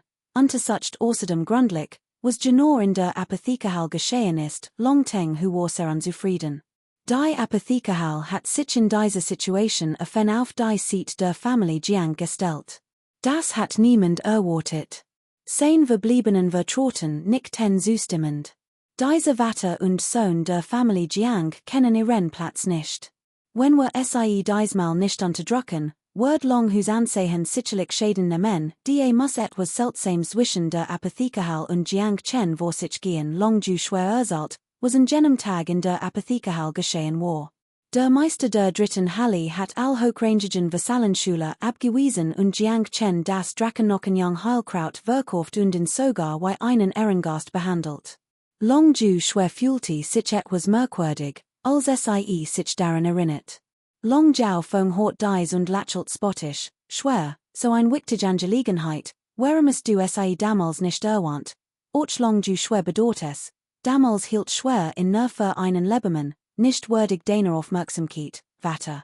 Wer hat gedacht, dass die Apothekerhal, eigentlich ergeben long du schwers Wort schien. Der Streit das Drachenockenjang Heilkraut an jenem Tag war schließlich nur ein Kleinigkeit. Es war eine Angelegenheit der Einmischung unter den Vasallenschulen. Obwohl long du schwer Jiang Chen so tiefst verabscheut, hat sie ihrem Vater dies Kleinigkeit nicht erzählt. Doch in der Hauptstadt kann selbst ein unbedeutender Vorfall manchmal ein tiefer Bedeutung haben. Hat Long Ting who dies vorher gewusst, hatte die Einladung in die Apothekerhal besser vorbereiten und sich den heutigen Verlust zumindest ersparen können. Das unerwartete Scheinen der Apothekerhal hat Long Ting who ja ausdem Konzept gebracht. Stimmt. Long Hu, die ist noch etwas, ist dir etwas äußerst Merkwürdiges aufgefallen, fragte Yang Men Hu, Yang Ju Zhuang. Neben Yang Men Hu hatten sich mindestens zen weitere feudal Herren versammelt. Jeder Winkel war von Long Ting whose engsten Vertrauten besetzt. Mit anderen Worten, von den 108 Vasallenstaaten des östlichen Königreichs hatten mehr als zen Long Ting who heimlich die Treue geschworen. Dies ist ein außerordentlich fürchte Regent Markt. Und Yang Men who zahlt unter den 108 Vasallenstaaten zu den zen mächtigsten. Daher hat nachdem Long Ting who die Treue geschworen hat, immer noch relativ viel Einfluss. Yang Hu, ist dir etwas aufgefallen, fragte Long Jiaofeng. Zwei Dinge sind mir beim heutigen Banket aufgefallen. Erstens, warum sind Prinzessin Goyu und Prinzessin Ji Ruo so vertraut mit Jiang Chen? Zweitens, warum verhält sich Tian Shui Hu so? Ungewöhnlich. Man sollte wissen, dass Tian Shui Hu Jiang Feng's Todfeind ist. Unter normalen Umständen wäre sicherlich Jiang Han Hus aktivster Gegner. Aber was hat all Hut gesehen? Nicht nur in, sondern auch seinen Sohn Shui Qing Shu, der Jiang Chen bei jeder Begegnung in der Hauptstadt skikaniert hat. Hat gesehen, was Hut Abend gesagt hat?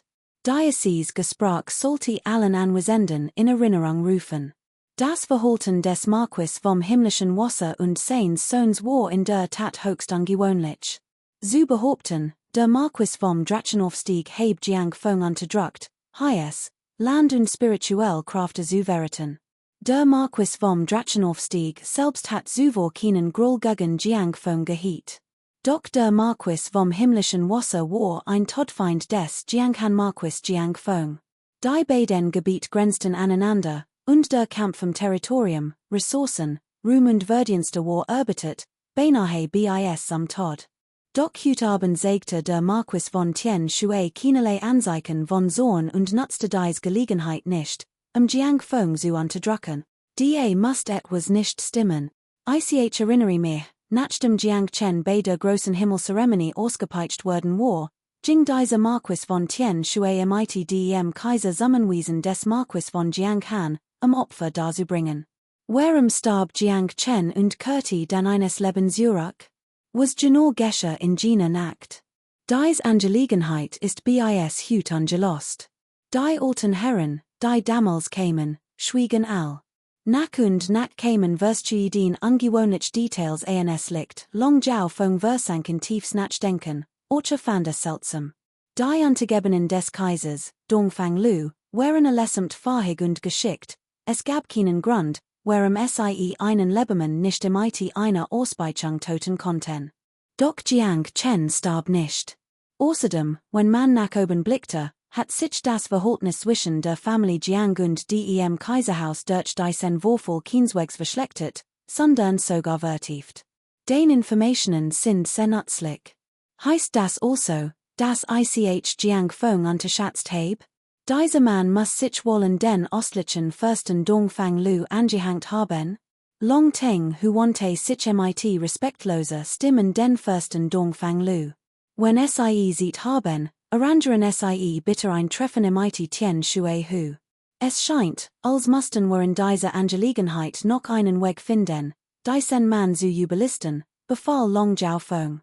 Rich ten sie du Ru High außerdem aus, dass Jiang Chen bei der Qianlong Prüfung unbedingt eliminieren muss, Eagle Welsh Methoden anwendet. Sobald die Familie Jiang das Zeichen des Markgrafen verliert. Selbst die immense Unterstützung ist als vergebens. Kapitel 49, die Lage in der Hauptstadt ist turbulent. 2. Seiner Ansicht nach ging es bei dem Prinzip erst Hofflichkeit, dann gewollt nicht darum, die Macht der Familie Jiang zu fürchten, sondern vielmehr darum, sich einen Ruf zu erarbeiten, indem man die Menschen durch Tugend für sich gewann. Da dieser heuchlerische Ansatz nicht funktioniert und weder noch son Jiang in billigten, konnten sie entlarven und brutal Methoden anwenden. Während Long Ting hu ein nächtliche Besprechung abhielt, fand in der Apothekerhalle ebenfalls eine Versammlung aller hochrangigen Beamten statt. Die vier großen Hallenmeister, die zen großen Ältesten und all hochrangigen Beamten der Apothekerhalle waren anwesend.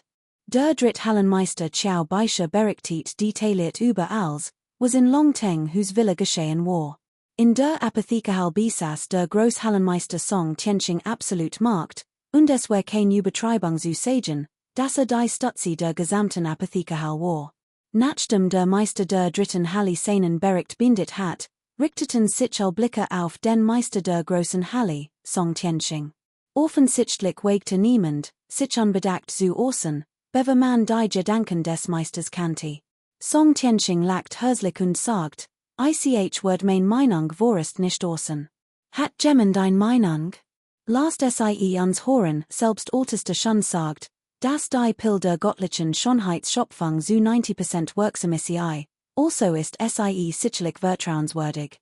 Ich denk, die Wohl des Meisters der dritten Halle ist sehr richtig einer der ältesten Ergriff als erster das Wort. Och ich unterstützt den Meister der dritten Halle. Die Apothekerhalle hatte seit Jahrhunderten in der Hauptstadt. Es ist unmöglich, unauflich zu bleiben und all zu verragen.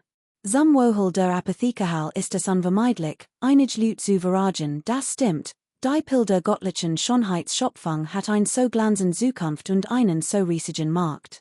Ganz abgesehen davon, dass wir Long Ting hu verragen, selbst wenn wir noch mehr Vasallen verragen, haben wir kein Wohl. Es war offensichtlich, dass die hochrangigen Beamten Qiao Baisha weiterhin stark unterstützten. Al waren sich der Interessen der Apothekerhalle bewusst und hielten Qiao Baishis wohl für einwandfrei. Zweiter Ältester, was sagen sie dazu? Fragte Song Tianqing lächelnd und wandte sich an den zweiten Hallenmeister Yukun. Ich stimme allen zu. Solange es der Apothekerhalle nutzt, sollte es getten werden dies Ossage war hochtrabend und praktisch bedeutungslos. Doch plötzlich meldet sich Ältester Lan zu Wort, Großmeister der Halle. Ich möchte euch noch etwas sagen gut, Jedekan freisprechen. Ältester Lan, was sagen sie dazu, ermuntert Song Tianqing in. Ich halte Vater und Sohn der Familie Jiang für nicht vertrauenswürdig. Haben sie all bedacht, was geschehen wird, wenn Ältester schon einen Fehler beginge. Wird an sehr Apothekerhalle denn nicht in Großschwierigkeiten geraten? Wenn das herauskäme, why wird dann der Ruf an sehr Apothekerhalle leiden? Was, wenn dies göttlich Schöpfungsbill nirgends geredet ist? Hatten wir das Anwesen des Markgrafen Longting nicht unnötig verraget? Ich hab gehört, dass Longju schwer, die Tochter des Markgrafen Longting, die Angeborin Aseblau Phönix gestalt besitzt und von einer geheimen Sekte entdeckt wird. Steht ein äußerst vielversprechende Zukunft in den Kampfkünsten bever. Wird das Anwesen Longting de durch an Einfluss gewinnen? Wird es im Königreich einen Führungswechsel geben? Die Apothekerhalle gehört keiner offiziellen Organisationen, daher werden Hofangelegenheiten dort von Vorbehold und mit großer Offenheit besprochen. Selbst als es einen möglichen Führungswechsel ging, zeigte sich kaum Besorgnis. Ältester Lan, macht euch so viel Sorgen. Erstens, Oberster schon Word sich ganz sicher nicht irren. Zweitens, ein Herrscherwechsel ist ein natürliches Gesetz, Word nicht durch das Auftauchen von ein oder zwei Personen gestört, long teng whose Flügel verharteten sich allmalig, doch die ostliche Königsfamilie konnte nicht tatenlos zusehen. Ciao Beischer widersprach Obersten Lands Argument sofort, selbst wenn long teng who dies Verhigkeit besaß, würde sich nicht aus geschaftlichen Gründen offen gegen unser Apothek stellen. Unser Apothek besteht seit Jahrhunderten, sie ist nicht nach Belieben zu versetzen. Offensichtlich Gewinn zu ignorieren und sich über unwahrscheinliche Details zu sorgen, widerspricht unseren Prinzipien. Niemand konnte leugnen, dass die Aussichten für das göttliche Schöpfungselixier äußerst verlockend wären. Sollte Diocese Elixier tatsächlich auf den Markt kommen, where es im Bereich der körperlichen Heilung allen anderen Heilmitteln auf dem Markt überlegen. Man sagt ja, gleich und gleichgesellt sich gern, und Diocese göttlich Schöpfungselixier wird all anderen Elixier derselben Stufe bei weitem übertreffen. Dieser Markt ist wahrlich ein Goldgrube. Bei richtiger Nutzung würden die Gewinn aus diesem Elixier allein ausreichen, die gesamte Apothekerhall mit Energie zu versorgen. Nach kurzem Sogen richteten sich all Blicke schließlich auf Großmeister Song Tianqing. Es scheint, als ob die meisten von euch die Entscheidung des dritten Ältesten weiterhin unterstützen. Konnt euch mein Haltung sicher denken, als ich ging, habe ich als Vertrauensvoll in die Hand des dritten Ältesten gelegt und auf seine Teilswürmigen und seine Führungsqualitäten vertraut. Song Tianxings Haltung war in diesem Punkt unmissverständlich. Ich möchte hier kurz daran erinnern, dass unser Apothekerhall die Maximierung des Eigennutzes anstrebt. Politisch Auseinandersetzungen mit den was war, scheuen uns aber nicht, uns zu engagieren. Nichts wird ruhig, und wir können nicht auf zwei Seiten gleichzeitig stehen. Kapitel 50, Einstellungen andern sich überall one. Ciao Beischer war geruht. Wusste den außergewöhnlichen Status des Großmeisters, seinen scharfen Blick und sein außerordentliche Teilsfähigkeit. Seine Teil über Menschen und Situationen war im Grund immer richtig. Ein junger Mann, den noch nie zuvor getroffen hat, konnte vom Großmeister solch hohes Lob erhalten. Ciao Beischer fühlte sich glücklich, die richtig will getroffen zu haben. Haha, der Altu, heb ihren scharfen Blick, Großmeister, schon immer bewundert. Diesmal bin der Altu, auch neugierig, Großmeister, aber in wie legt falsch eingeschätzt hat? Kuhn lacht herzlich. Nutzte seinen Status und seine Position, ein paar neckisch Wörter mit Song Tianqing auszutauschen, was nicht als unhoffentlich galt. Dem Schlusswort des Großmeisters wird die hochrangige Sitzung beendet. Nachdemals beendet war, rief Song Tianqing Ciao Beischer in einen geheimen Raum, klopfte ihm auf die Schulter und sagt, Beischer, du hast dies Angelegenheit mit großer Entschlossenheit geregelt, was mich sehr freut. Obwohl er Verhaltnis das eins Großmeisters und eins Drittmeisters war, übertraf Song Tianqing Ciao Beischer in Bezug auf Rang und Status bei weitem. Man konnte sogar sagen, dass Song Tianqing Ciao Beischer zu seinem Nachfolger ausersehen hat. Ciao Beischer war überwältigt und sagt schnell ein paar demütig Wort. Beischer, du kannst diesem Jiang Chen unmöglich gleichgültig gegenüberstehen, als du schon einmal zusammengetragen, wie viel unvorstellbar Dinge Jiang Chen widerfahren sind. Ihr Untergebener ist unwissend, klärt mich bitte auf, Großmeister, bat Ciao Beischer respektvoll. Erstens wird dieser Mann bei der Himmelsopferzeremonie ausgepeitscht, warum ist nicht gestorben? Zweitens wurde vom Kaiser selbst ausgepeitscht, warum trägt denn ein Goldmedaille? Drittens ist doch nur der Sohn eins Vasallen, woher hat die Jurelty formell des göttlichen Schöpfungselixiers? Viertens, mit Kampfkraft, die nicht einmal für die Drei-Säulen-Prüfungen ausreicht, why konnte Yang Yiming im Longtung Marquis anwiesen mit einem einzigen Schlag besiegen und bei Zhongyun so leicht herumschubsen? Fünftens, warum sind zwei Generationen königlicher Prinzessinnen so mit im Verwand? Sechstens, wo die im Longtung Marquis sagte keinerlei Furcht und verurteilte ein Grupp mächtiger Adliger, einst Junjen Manes wollig unwürdig, woher also kommt sein Kraft, mit jedem Wort, das Song Tianqing sprach, wird Ciao Beischis Gesichtsausdruck ernster. Hat dies Fragens war teilweise erwogen, doch sein Überlegungen waren nicht so gründlich wie die des Großmeisters. Ciao Baisha, subtil beeinflusst von Song Tianxings Anjutungen, Began derweilen etwas anders zu denken. Konnte es sein, das Vater und Sohn der Familie Jiang vom Kaiser unterstützt werden? Und das Bischregies Zurückhaltens Auftreten nur ein Vorwand war, ihr Gegner zu täuschen? Konnten sie womöglich Scharkfiguren sein, die sein Majestät der Kaiser sorgsam inszeniert hat, fragte Song Tianxing ruhig. Ist ein Scharkfigur, die Situation stört, fragte weiter. Welche Möglichkeit wird all das erklären, was zuvor geschehen ist? Wird zwar geschlagen, aber nicht getötet, allein das, hat sein Majestät der Kaiser nicht heimlich Anweisungen gegeben, hatten sie MIT der Stock seiner angegebenen einen jungen Mann nicht sogar töten können, kein Wunder, kein Wunder. Ciao Baisha erinnert sich plötzlich an den Vorfall MIT dem Kauf des Drachennocken-Jagdkrauts an jenem Tag. Hat Jiang Chen nicht gesagt, hebt die richtig wohl getroffen?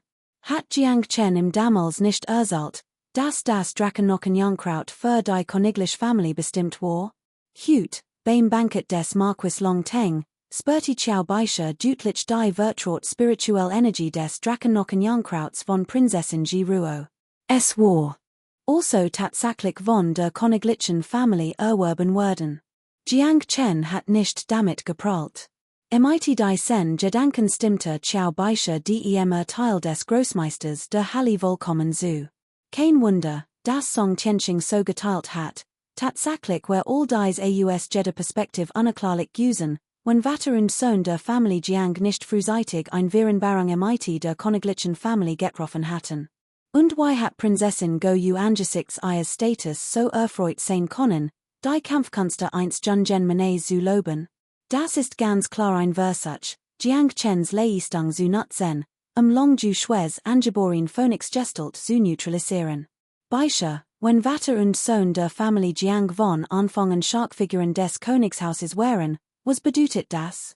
Es bedeutet, dass das Königshaus seinen Plan bereits in die Tat umgesetzt hat. Long Teng who ist zwar ehrgeizig, aber auch zu protzig. Der ein verfolgt lange geplant Plan, der andere hat unverhohlen in Ehrgeiz. Wenn dies beiden Kräfte tatsächlich aufeinander prallen, habe ich ehrlich gesagt kein gut Meinung von Long Teng hu es ist den. Song Tianxing verstummt an dieser Stelle. Offensichtlich beschlichen bei diesem es ist den ein Gefühl der Besorgnis. Sollte dies Möglichkeit eintreten, where Song Tianxing unter diesen Umständen wohl ratlos. Es ist den was, fragte Ciao Baisha unwillkürlich. Es ist den, dies verborgen Sektor greift persönlich in den Kampf den Thron Einzelland sein. Doch den Status einer bedeutenden Sektor zu nutzen, in den Kampf den Thron eins weltlichen Königreichs einzugreifen, wäre so unwürdig. Außerdem kontrolliert der östliche Clan das Königreich seit Jahrtausenden und verfügt über viel Trumpf und verborgen Geheimnis. Ist nur ein Vassal. Abgesehen von Longju Shui, der viel Leicht Unruhe stiften konnte, fallen mir kein weiteren Vorteil ein, die Long Teng hu besitzt. Daher ist den Hütig wohl, ob aus eigenartiger oder politischer Sicht, äußerst weißer Song Tianxing lobte Ciao Baisha ernüt. Auch im inneren Palast verbrachten sie ein schlaflos Nacht. Prinzessin Go bracht Neuigkeiten MIT, die Dongfang Lu ebenfalls zum Nachdenken anregten. Bruder, Long Teng whose Ehrgeiz wird immer deutlicher. Prinzessin Go war die einzig, die es wagte, so MIT Dongfang Lu zu sprechen. Nachdem ich so lange die Position des mächtigsten Vasallen der Welt inne hat, ist es unvermeidlich, dass mir etwas langweilig wird, der Wunsch nach Weiterentwicklung liegt in der Nature des Menschen. Dongfang Lus Tonfall klang ruhig, doch variiert ein morderische Absicht, die den Anwesenden den Atem stocken ließ. Kapitel 51, eins der Lungen andern sich überall zu. Prinzessin Go lacht ebenfalls, wenn ich die Hintergrund nicht kennen wird ich wahrscheinlich dasselbe denken. Ist dir aufgefallen, dass sich die Lage in der Hauptstadt verändert hat und jeder Schritt mit einer bestimmten Person in Verbindung zu stehen scheint, Jiang Chen?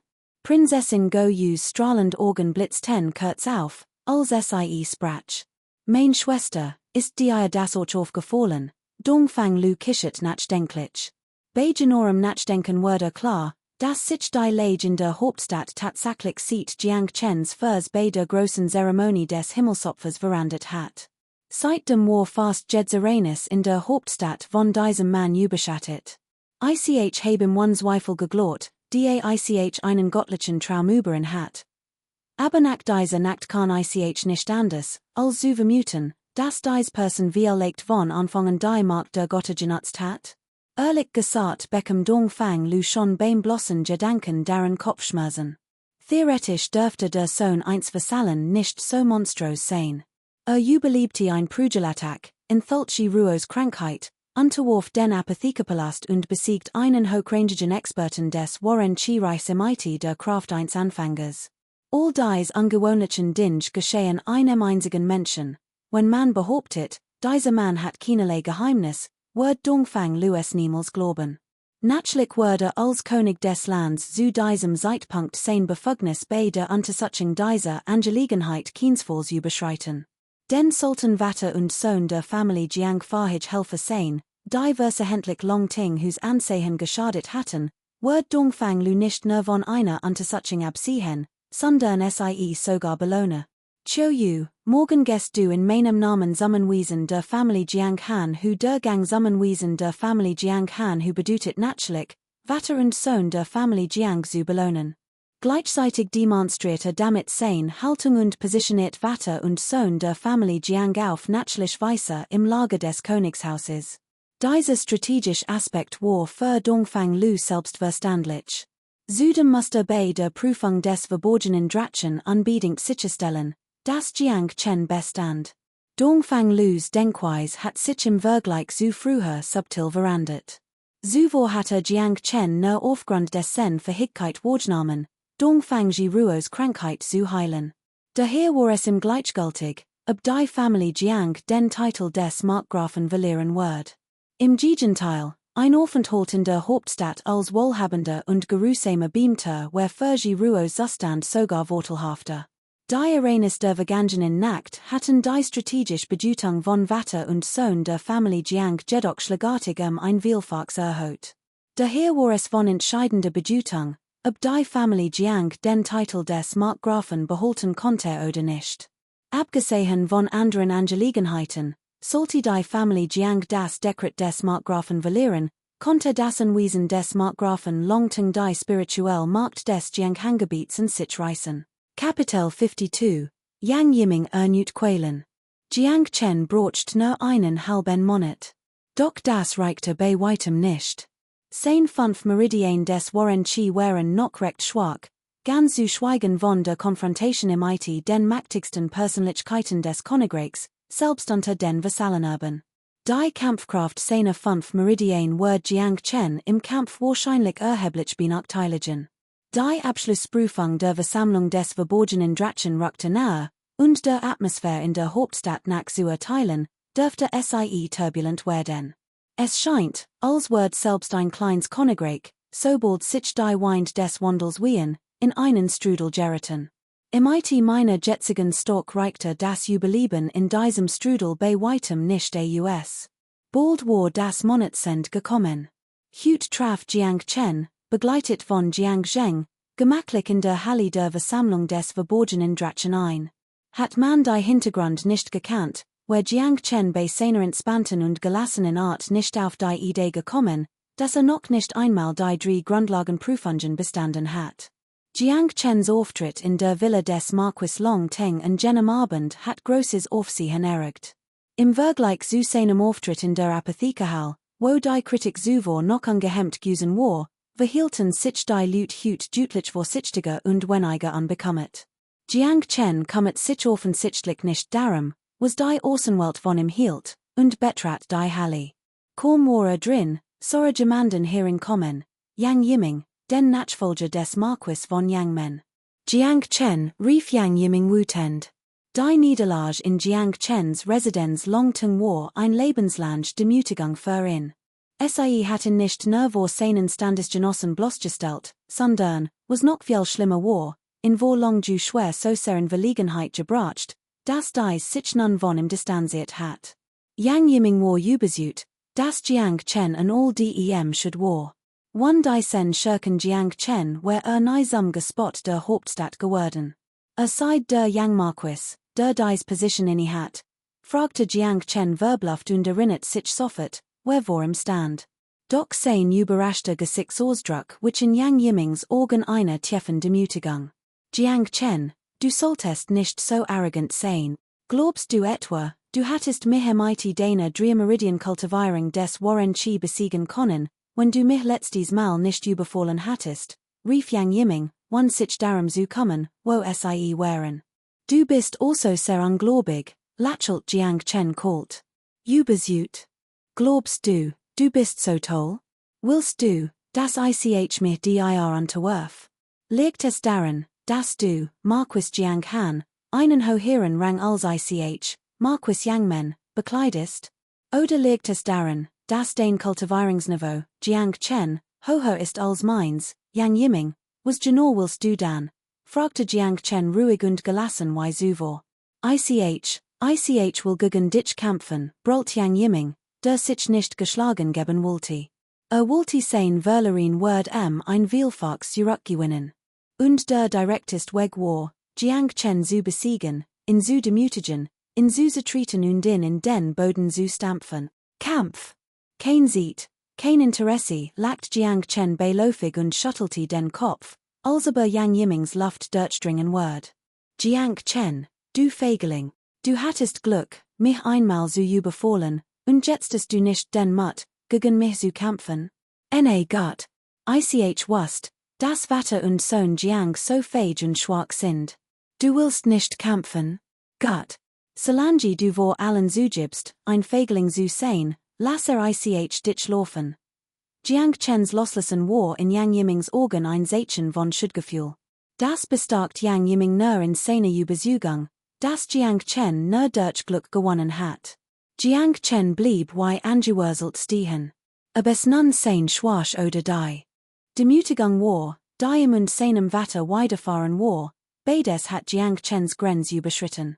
Wer mein Grenz überschreitet, dem wird nicht würdig ben, drei Zug, Jiang Chens Blick fixiert Yang Yiming kalt. Du bist nicht qualifiziert, gegen mich zu kämpfen. Wenn du nicht innerhalb von drei Zügen fallst, betracht ich mich als besiegt, hahaha, du bist wirklich arrogant. Ich will kein drei Zug. Ich bin der Ehrenwert Nachkomm des Marquis von Yangmen. Yang Yiming wollte prahlen, seinen Mut zu starken, doch sein Stimm verstummt.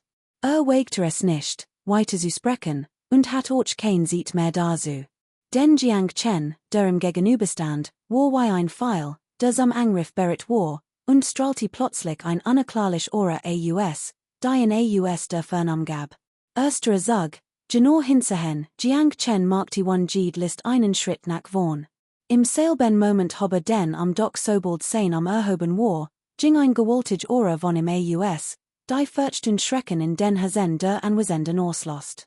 Donnerschlag, sein Fingerspitzen hoben sich, und ein Schwertenergie durchdrang die Luft, folgte einer unvorstellbaren Flugbahn, wie ein Blitz im klaren Himmel, und schoss auf Yang Yiming zu. Wie ein plötzlicher Donnerschlag spürte Yang Yiming, wie sein Trommelfell vibrierten, und dies erstaunlich Fingerkraft schoss wie ein Pfeil auf seinem feindlichen Stellen zu. TMPF, immer noch der gleiche alte Trick, dieser Finger des östlichen Königs, versuchte mir immer noch zu schäden. Obwohl Yang Yiming von der Plötzlichkeit des Fingers überrascht war, hatte dennoch das Selbstvertrauen, auszuweichen. Sein Körper sackte, wie ein schwankender Weidensweg. Weidenblattschritt, wellen one Wind aufwühlend, Yang Yimings Körper bewegt sich, wie ein schwankender Weidensweg, rhythmisch, wie ein sanfter Breis, unbeschreiblich anmutig. Dies war die gebte Kampfkunst des jenmen Markgrafen. Weidenblattschritt. Min war sehr übersichtlich, war fest davon überzeugt, dass sein damalige Niederlage lediglich auf die Grenzen seiner Kampfkunst zurückzuführen war. Hut, im IT der von seiner Familie gebten Geheimtechnik, war sich sicher, Jiang Chen in die zwingen zu können, doch sein Selbstzufriedenheit ward nicht lange. Kapitel 53, die soll der Prüfung beginnt 1. Unvorstellbar Flugbahn, unvorstellbar Krümmung, ein unvorstellbarer einzelner Schlag. Plötzlich spürte Yang Yiming einen stechenden Schmerz unter den Rippen, an derselben Stelle wie an jenem Tag, doch zehnmal so intensiv. Zeris all sein Beinarbeit und Vertidigung wie ein unbeschriebenes Blatt Papier, Riss sie Nedenlos auseinander und traf das Ziel. Boom. Yang Yiming's Körper fiel wieder zu Boden, sein Schicksal ungewiss. Es waren dieselben zwei Personen, dieselbe Yang Yiming, der verloren hat, dieselbe vernichtend Niederlage. Und Jiang Chen, dieselbe Sieger, der dieselbe Technik des Fingers des östlichen Königs eingesetzt hat. Der Unterschied war, dass Yang Yiming diesmal die gebte Geheimtechnik seiner Familie angewendet hat, sein Kampfgeist sich von der vorherigen Sorglosigkeit zu dieser Wollenkraftreaktion gewandelt hat. Doch es war wieder Yang Yiming, der fiel. Und es waren die drei vorher bestimmten Gegner. Mit anderen Worten, selbst mit all seiner Kraft konnte Yang Yiming Jiang Chens drei Angriffen nicht standhalten. Doch diesmal hat nicht so viel Glück. In ihrem vorherigen Trainingskampf hat Jiang Chen im Respekt erwiesen und sein Wahres Chi nicht offiziell eingesetzt. Diesmal jedoch hat Yang Yiming mit seinen wiederholten Provokationen Jiang Chens Grenze überschritten. Daher musste diesmal mindestens 70% von Jiang Chens Kraft einstecken. Damit wird Yang Yiming wohl 3 bis 5 Monate bettlagerig sein und sich nicht erholen. Why heißt es so schon? Ein volles Gefäß wackelt nicht, aber ein halb leeres Fass macht Lärm. Das beschreibt wohl Lut wie dich, nicht wahr, dacht Jiang Chen. Yang Yimings Leben oder Tod war im Igel. In der Hauptstadt waren Schlagereien zwischen den Nachkommen von Feudalherren einfach zu alltäglich. Darüber hinaus war Diocese Turnier der verborgenen Drachenposse ursprünglich ein Wettkampf zwischen den Vasallenerben. Als sie Yang Yiming am Boden liegen sahen, unfähig aufzustehen, waren einige Vasallenerben, die kein Gutsverhältnis zu Jiang Chen hatten, unwillkürlich zurück. Sie fürchteten, dass sie, sollte Jiang Chen sie erblicken und herausfinden, Yang Yiming nicht einmal besiegen konnten. Zu diesem Zeitpunkt konnte niemand Jiang Chen für einen Praktizierenden des Drei-Meridian Waren Chi halten. Nur ein Nawert glauben, dass Jiang Chen über das Drei-Meridian War Chi oder gar über das War Chi der Anfängerstufe verfügt. Konnten Yang Yimings Verletzungen von einem Praktizierenden des Waren Chi der Anfängerstufe verursacht worden sein? Yang Yiming zu besiegen war für Jiang Chen kein groß Leistung. Schließlich befand sich sein aktuelles Kultivierungsniveau bereits auf dem Höhepunkt des 5 Meridian Waren Chi. Sein Vorteil zu nutzen, war es für ihn völlig normal, einen Praktizierenden des 6 Meridian Waren Chi wie Yang Yiming zu besiegen. Wenn selbst ein Meister des 6 Meridians Chi im Kampf Mühe hat, was nutzt ihm dann ein Vorteil? Jiang Chens bishriges Leben war wie ein Witz. Jiang Zheng hingegen war sehr stolz. Bei seinem ersten Besuch in der Apothekerhall hatte die Bewunderung genossen. Hütern Tito ehrfürchtige Blicke von Fremden. Was ist das Wichtigste für einen Diener? Ein loyales Herz und die Fähigkeit, stets aufrecht zu gehen. Jiang Zhengs Rücken war hüt Kursengerät. Verwalter, unser junger Meister möchte sich für die drei Grundlagenprüfungen anmelden. Jiang Zhengs Stimme war viel lauter als sonst. Früher war die Teilnahme an den drei Grundlagenprüfungen zu diesem Zeitpunkt unglaublich peinlich gewesen, und Jiang Zheng hat es nicht gewagt, es auszusprechen. Aber nachdem Jiang Chen Yang Yiming besiegt hat, war die Situation offensichtlich völlig anders. Konnte jemand, der so stark war wie Yang Yiming, nicht einmal die drei Grundlagenprüfungen bestehen? Warum hatte sie vorher nicht bestanden? Es lag ihn fast daran, dass unser junger Meister so beschäftigt war und kein sieht. Hat, die Prüfung absolvieren. Selbst kurz vor dem Stichtag hat außer Jiang Chen niemand die drei Prüfungen bestanden. Niemand wagte es nun, Jiang Chen Schwierigkeiten zu bereiten. Schnell erreicht Jiang Chen den Prüfungsraum für die erste Stufe. In der Mitte stand ein runder Tisch mit Wolflocken. Jeds dieses Wolflocker enthielt ein Sol aus weißem Jade. Dies waren die Sohlen des Waren Chi, mit denen das War Chi geprüft wird. Niemand konnte dies Prüfung manipulieren. Die Stock des Prüflings bestimmt, wie viel Strom des Waren Chi erlübten konnte. Man konnte sein Stock erhalten, aber nicht steigen. Mit anderen Worten, hat man den Strom des Waren Chi, konnte man nur acht oder sogar nur nutzen.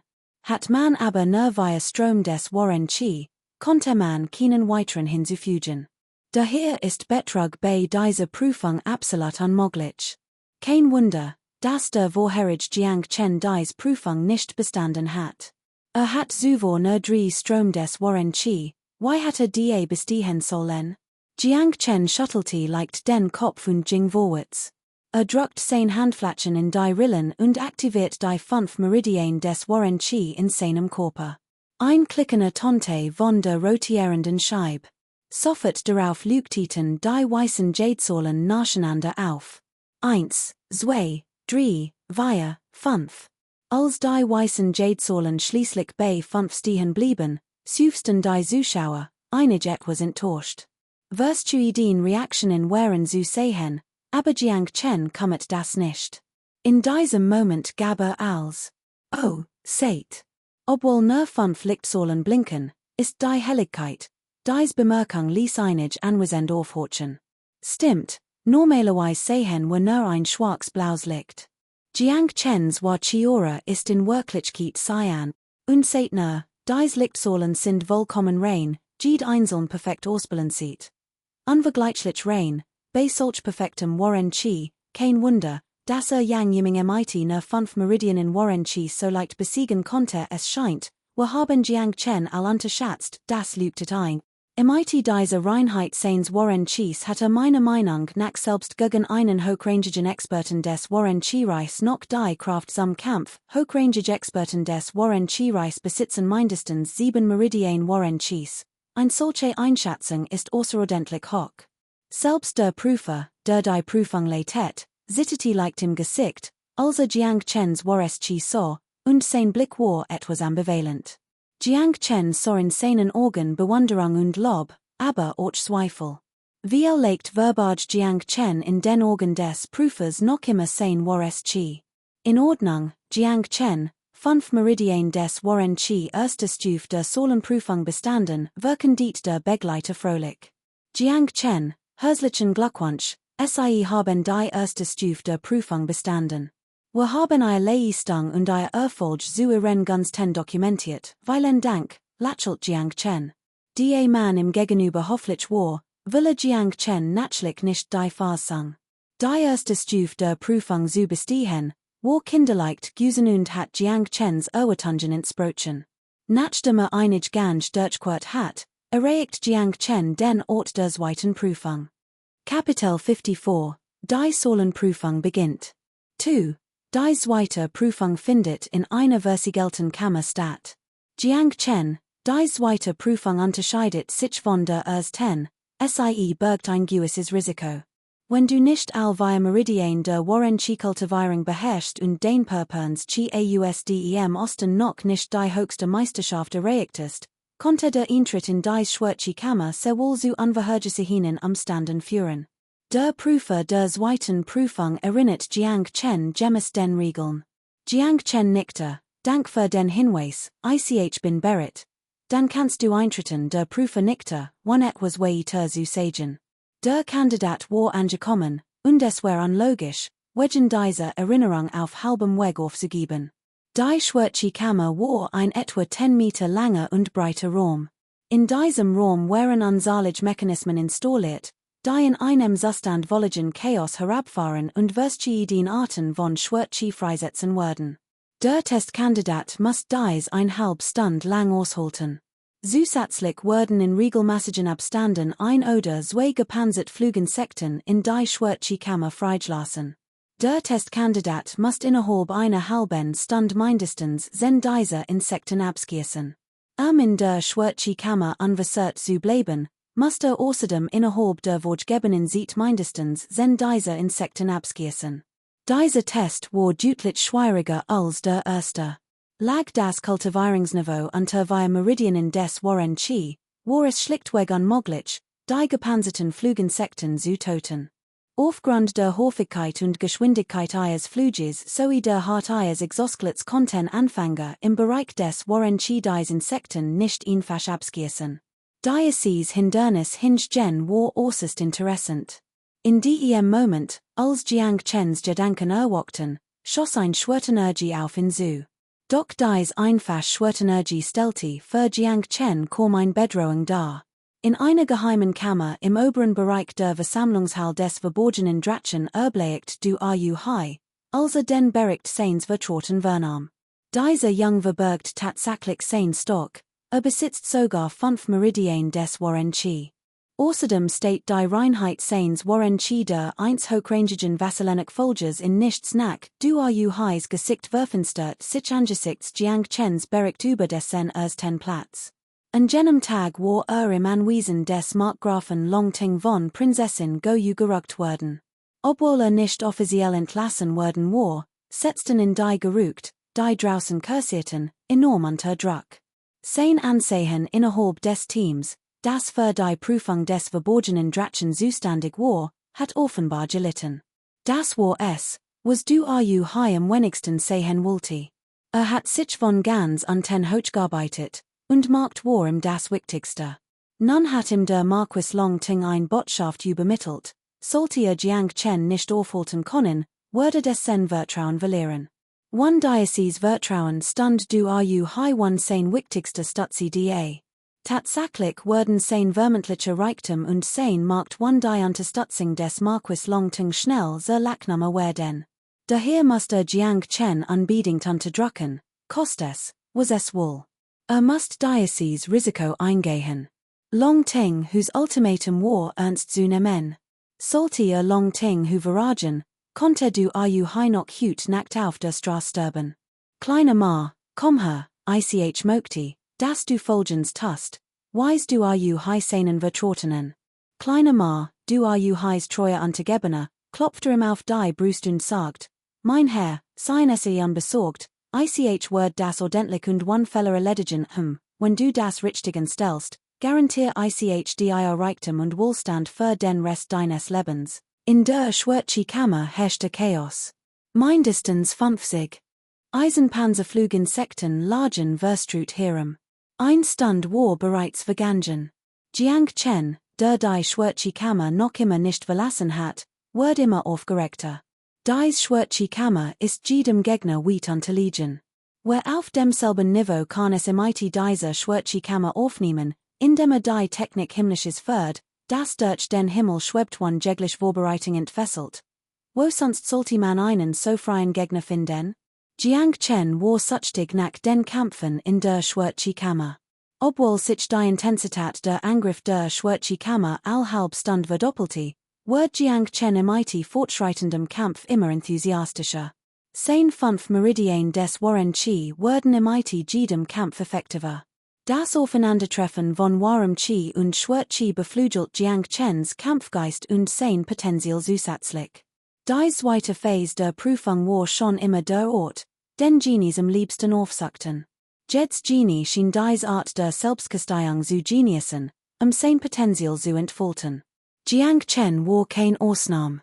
Zuvor waren viele Genies ausdem östlichen Königreich hierher gekommen, und fast keiner von ihnen blieb auch nur einhalb Stund, bevor wiederging.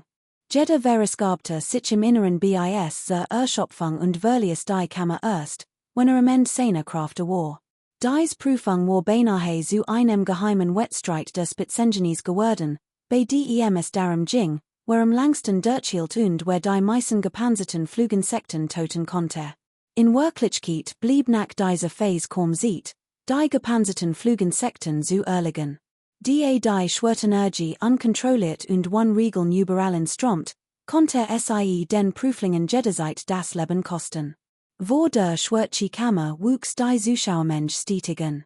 Die Jiang Chen zwei Stunden in der Schwarzen Kammer verbracht hat, verbreitet sich dies Nachricht und lockte natürlich viel Menschen herbei. Zwei Stunden, was bedeutet das?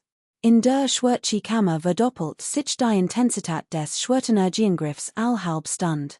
Doch zwei Stunden sind vergangen, und mittlerweile hat sich die Intensität der Schwertenergie in der Kammer wahrscheinlich sechsfach erhöht.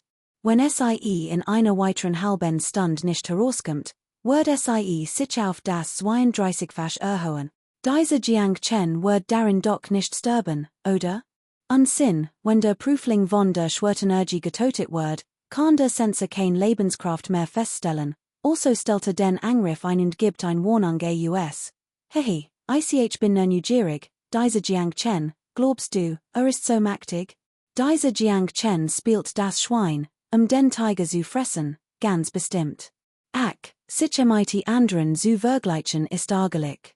Kapitel 55, erstaunlich Leistung, Rekord brechen. PFF, vergleicht Jiang Chen bloß nicht mit Miss Long Ju schwer. Ist ihrer nicht würdig. Stimmt, Jiang Chen gibt sich zwar schwach, ist aber insgeheim mächtig. Letztendlich ist nur ein gewöhnliches Genie. Miss Long Ju schwer Hinge Jen ist ein Himmelstraßens Wunderkind. Sie besitzt den angeborenen blauen Phonics-Körper und wird von einer Geheimgesellschaft entdeckt. Sie spielen einfach nicht auf demselben Niveau. Jiang Chen mit Miss Long Ju schwer zu vergleichen, ist ein Beleidigung für Sie. Viele Fanatiker stimmten ein und verspotteten Jiang Chen. Das seht, das Long Ju schwer unter diesen Vasselenarch kommen hos Ansehen Geniest. Charme ist wohlig nicht zu unterschätzen. Was redete da für einen Unsinn?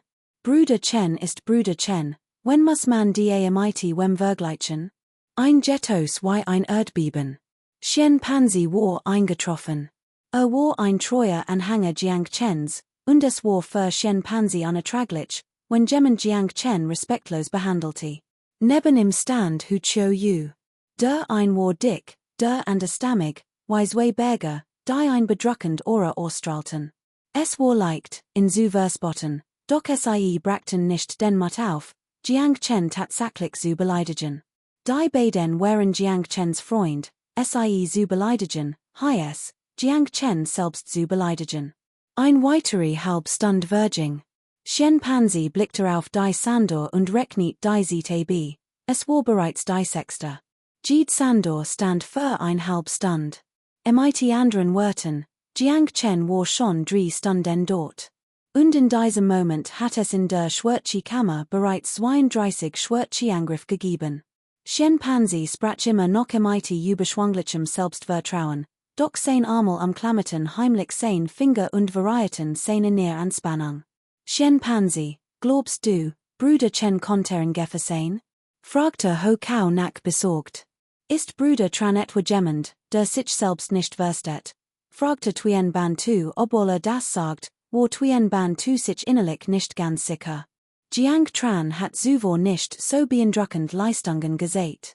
Jemanden 3 Stunden langem Stück herauszufordern, unter den Nachkommen dieser Feudalherren schien nur lang zu iet Gemmels so etwas vollbracht zu haben. Außerdem fehlte im die Ausdauer, die gesamte Strecke zu bewältigen.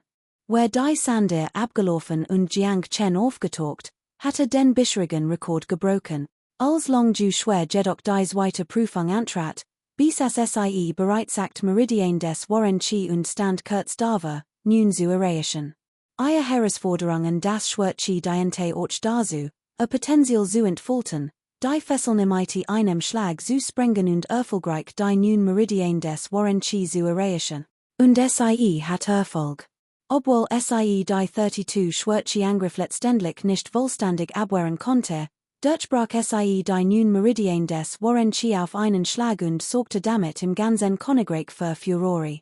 Damals, im IT nicht einmal 15 Jahren, durchbrach Long Ju schwer die nun Meridian des Warren Chi auf einen Schlag und wurde so zu einer der mächtigsten Persönlichkeiten des gesamten Königreichs. Man muss wissen, das Diocese-Niveau von nun Meridianen des Warren Chi, abgesehen von einigen wenigen Meistern des Warren Chi, praktisch unerreicht ist. Und die Meister des Warren Chi im Königreich. Im ganzen Königreich gab es niemanden, der nicht jahrzehntelang trainiert hat.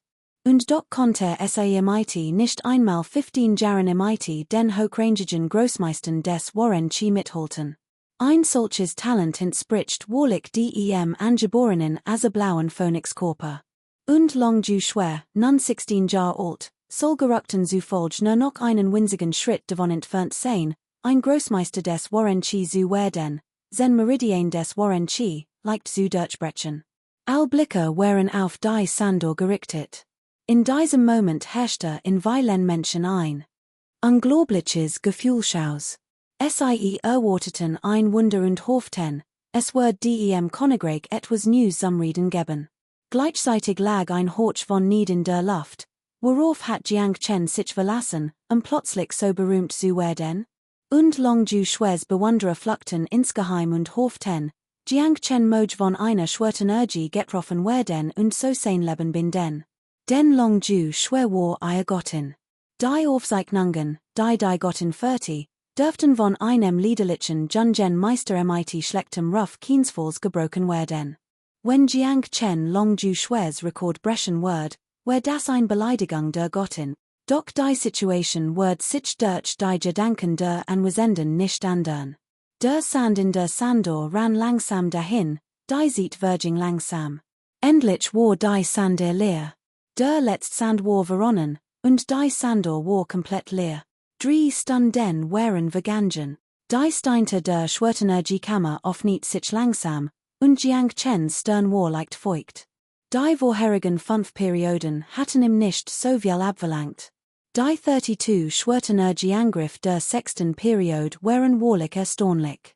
Hat Jiang Chen die Gesetz der Schwertenergie nicht verstanden, hat mit seinem tatsächlichen Kultivierungsniveau dem wohl nicht standhalten können. Als Jiang Chen langsam aus der Schwertenergiekammer trat, fühlten sich diejenigen, die in zuvor verbal angriffen hatten, schuldig und mieden in. Unter Jiang Chens durchdringendem Blick schienen die dunklen Gedanken in ihren Hirn vollständig enthüllt zu werden. Sie brachten es nicht einmal übers Herz, Jiang Chen in die Augen zu sehen. Jiang Chen jedoch war wie ein Schafklinge, mit jedem Schritt ward die Spitze scharfer. Dies erweckt bei allen den Eindruck, dass nicht Jiang Chen selbst, sondern ein göttlich Waff am Herrging, die mit jedem Schritt voranschritt. Nach 32 Runden der Schwertenergie-Reinigung strotzt Jiang Chens Körper nun nur so vor scharf. Zu sagen, ist von der Schwertenergie gereinigt worden, untertrieben, als zu sagen, ist von geformt worden. Kurz gesagt, Jiang Chens gesamtes Wesen schien mit der Schwertenergie zu verschmelzen und offenbart sein Talent. Bruder Chen, das Genie Nummer 1, rief Shenpanzi begeistert. Jiang Chen, herzlichen Glückwunsch.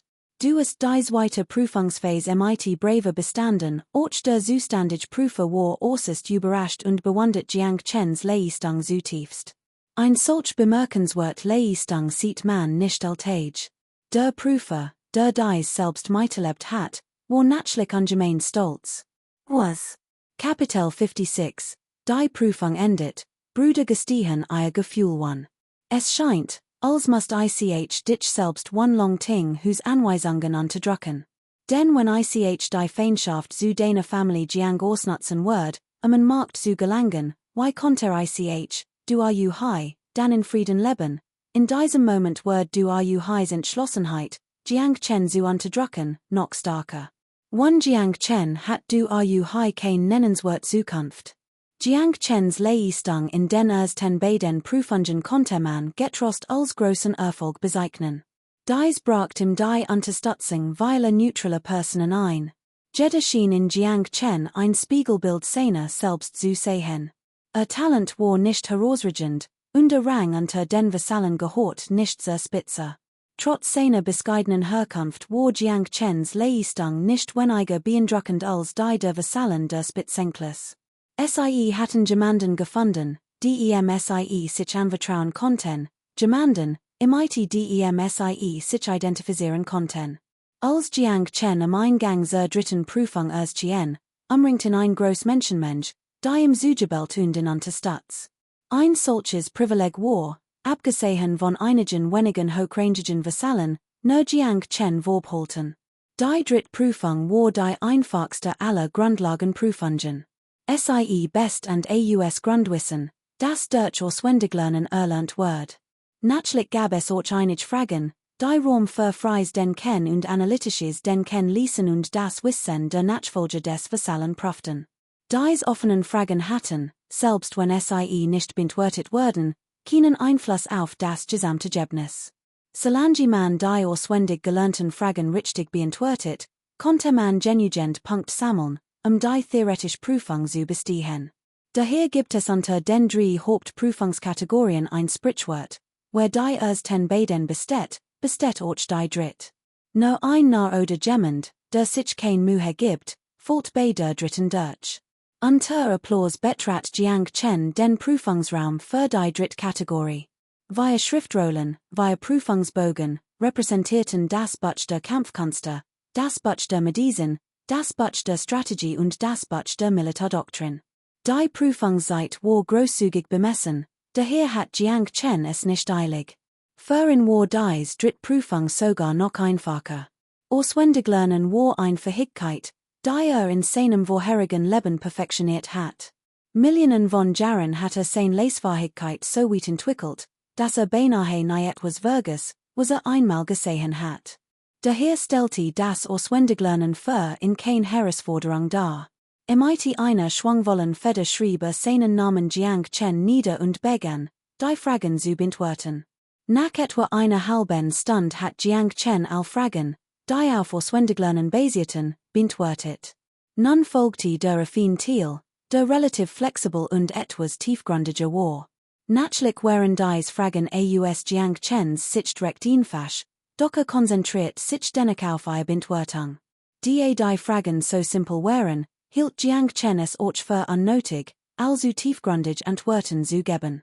Das Denkvermögen im östlichen Königreich so beschaffen ist, dass man dort also tiefgründig Erklärungen möglicherweise nicht verarbeiten kann, und Jiang Chens Wissen berücksichtigt, wurden die Prüfer des östlichen Königreichs ein also tiefgründig Antwort als unbeschriebenes Blatt betrachten.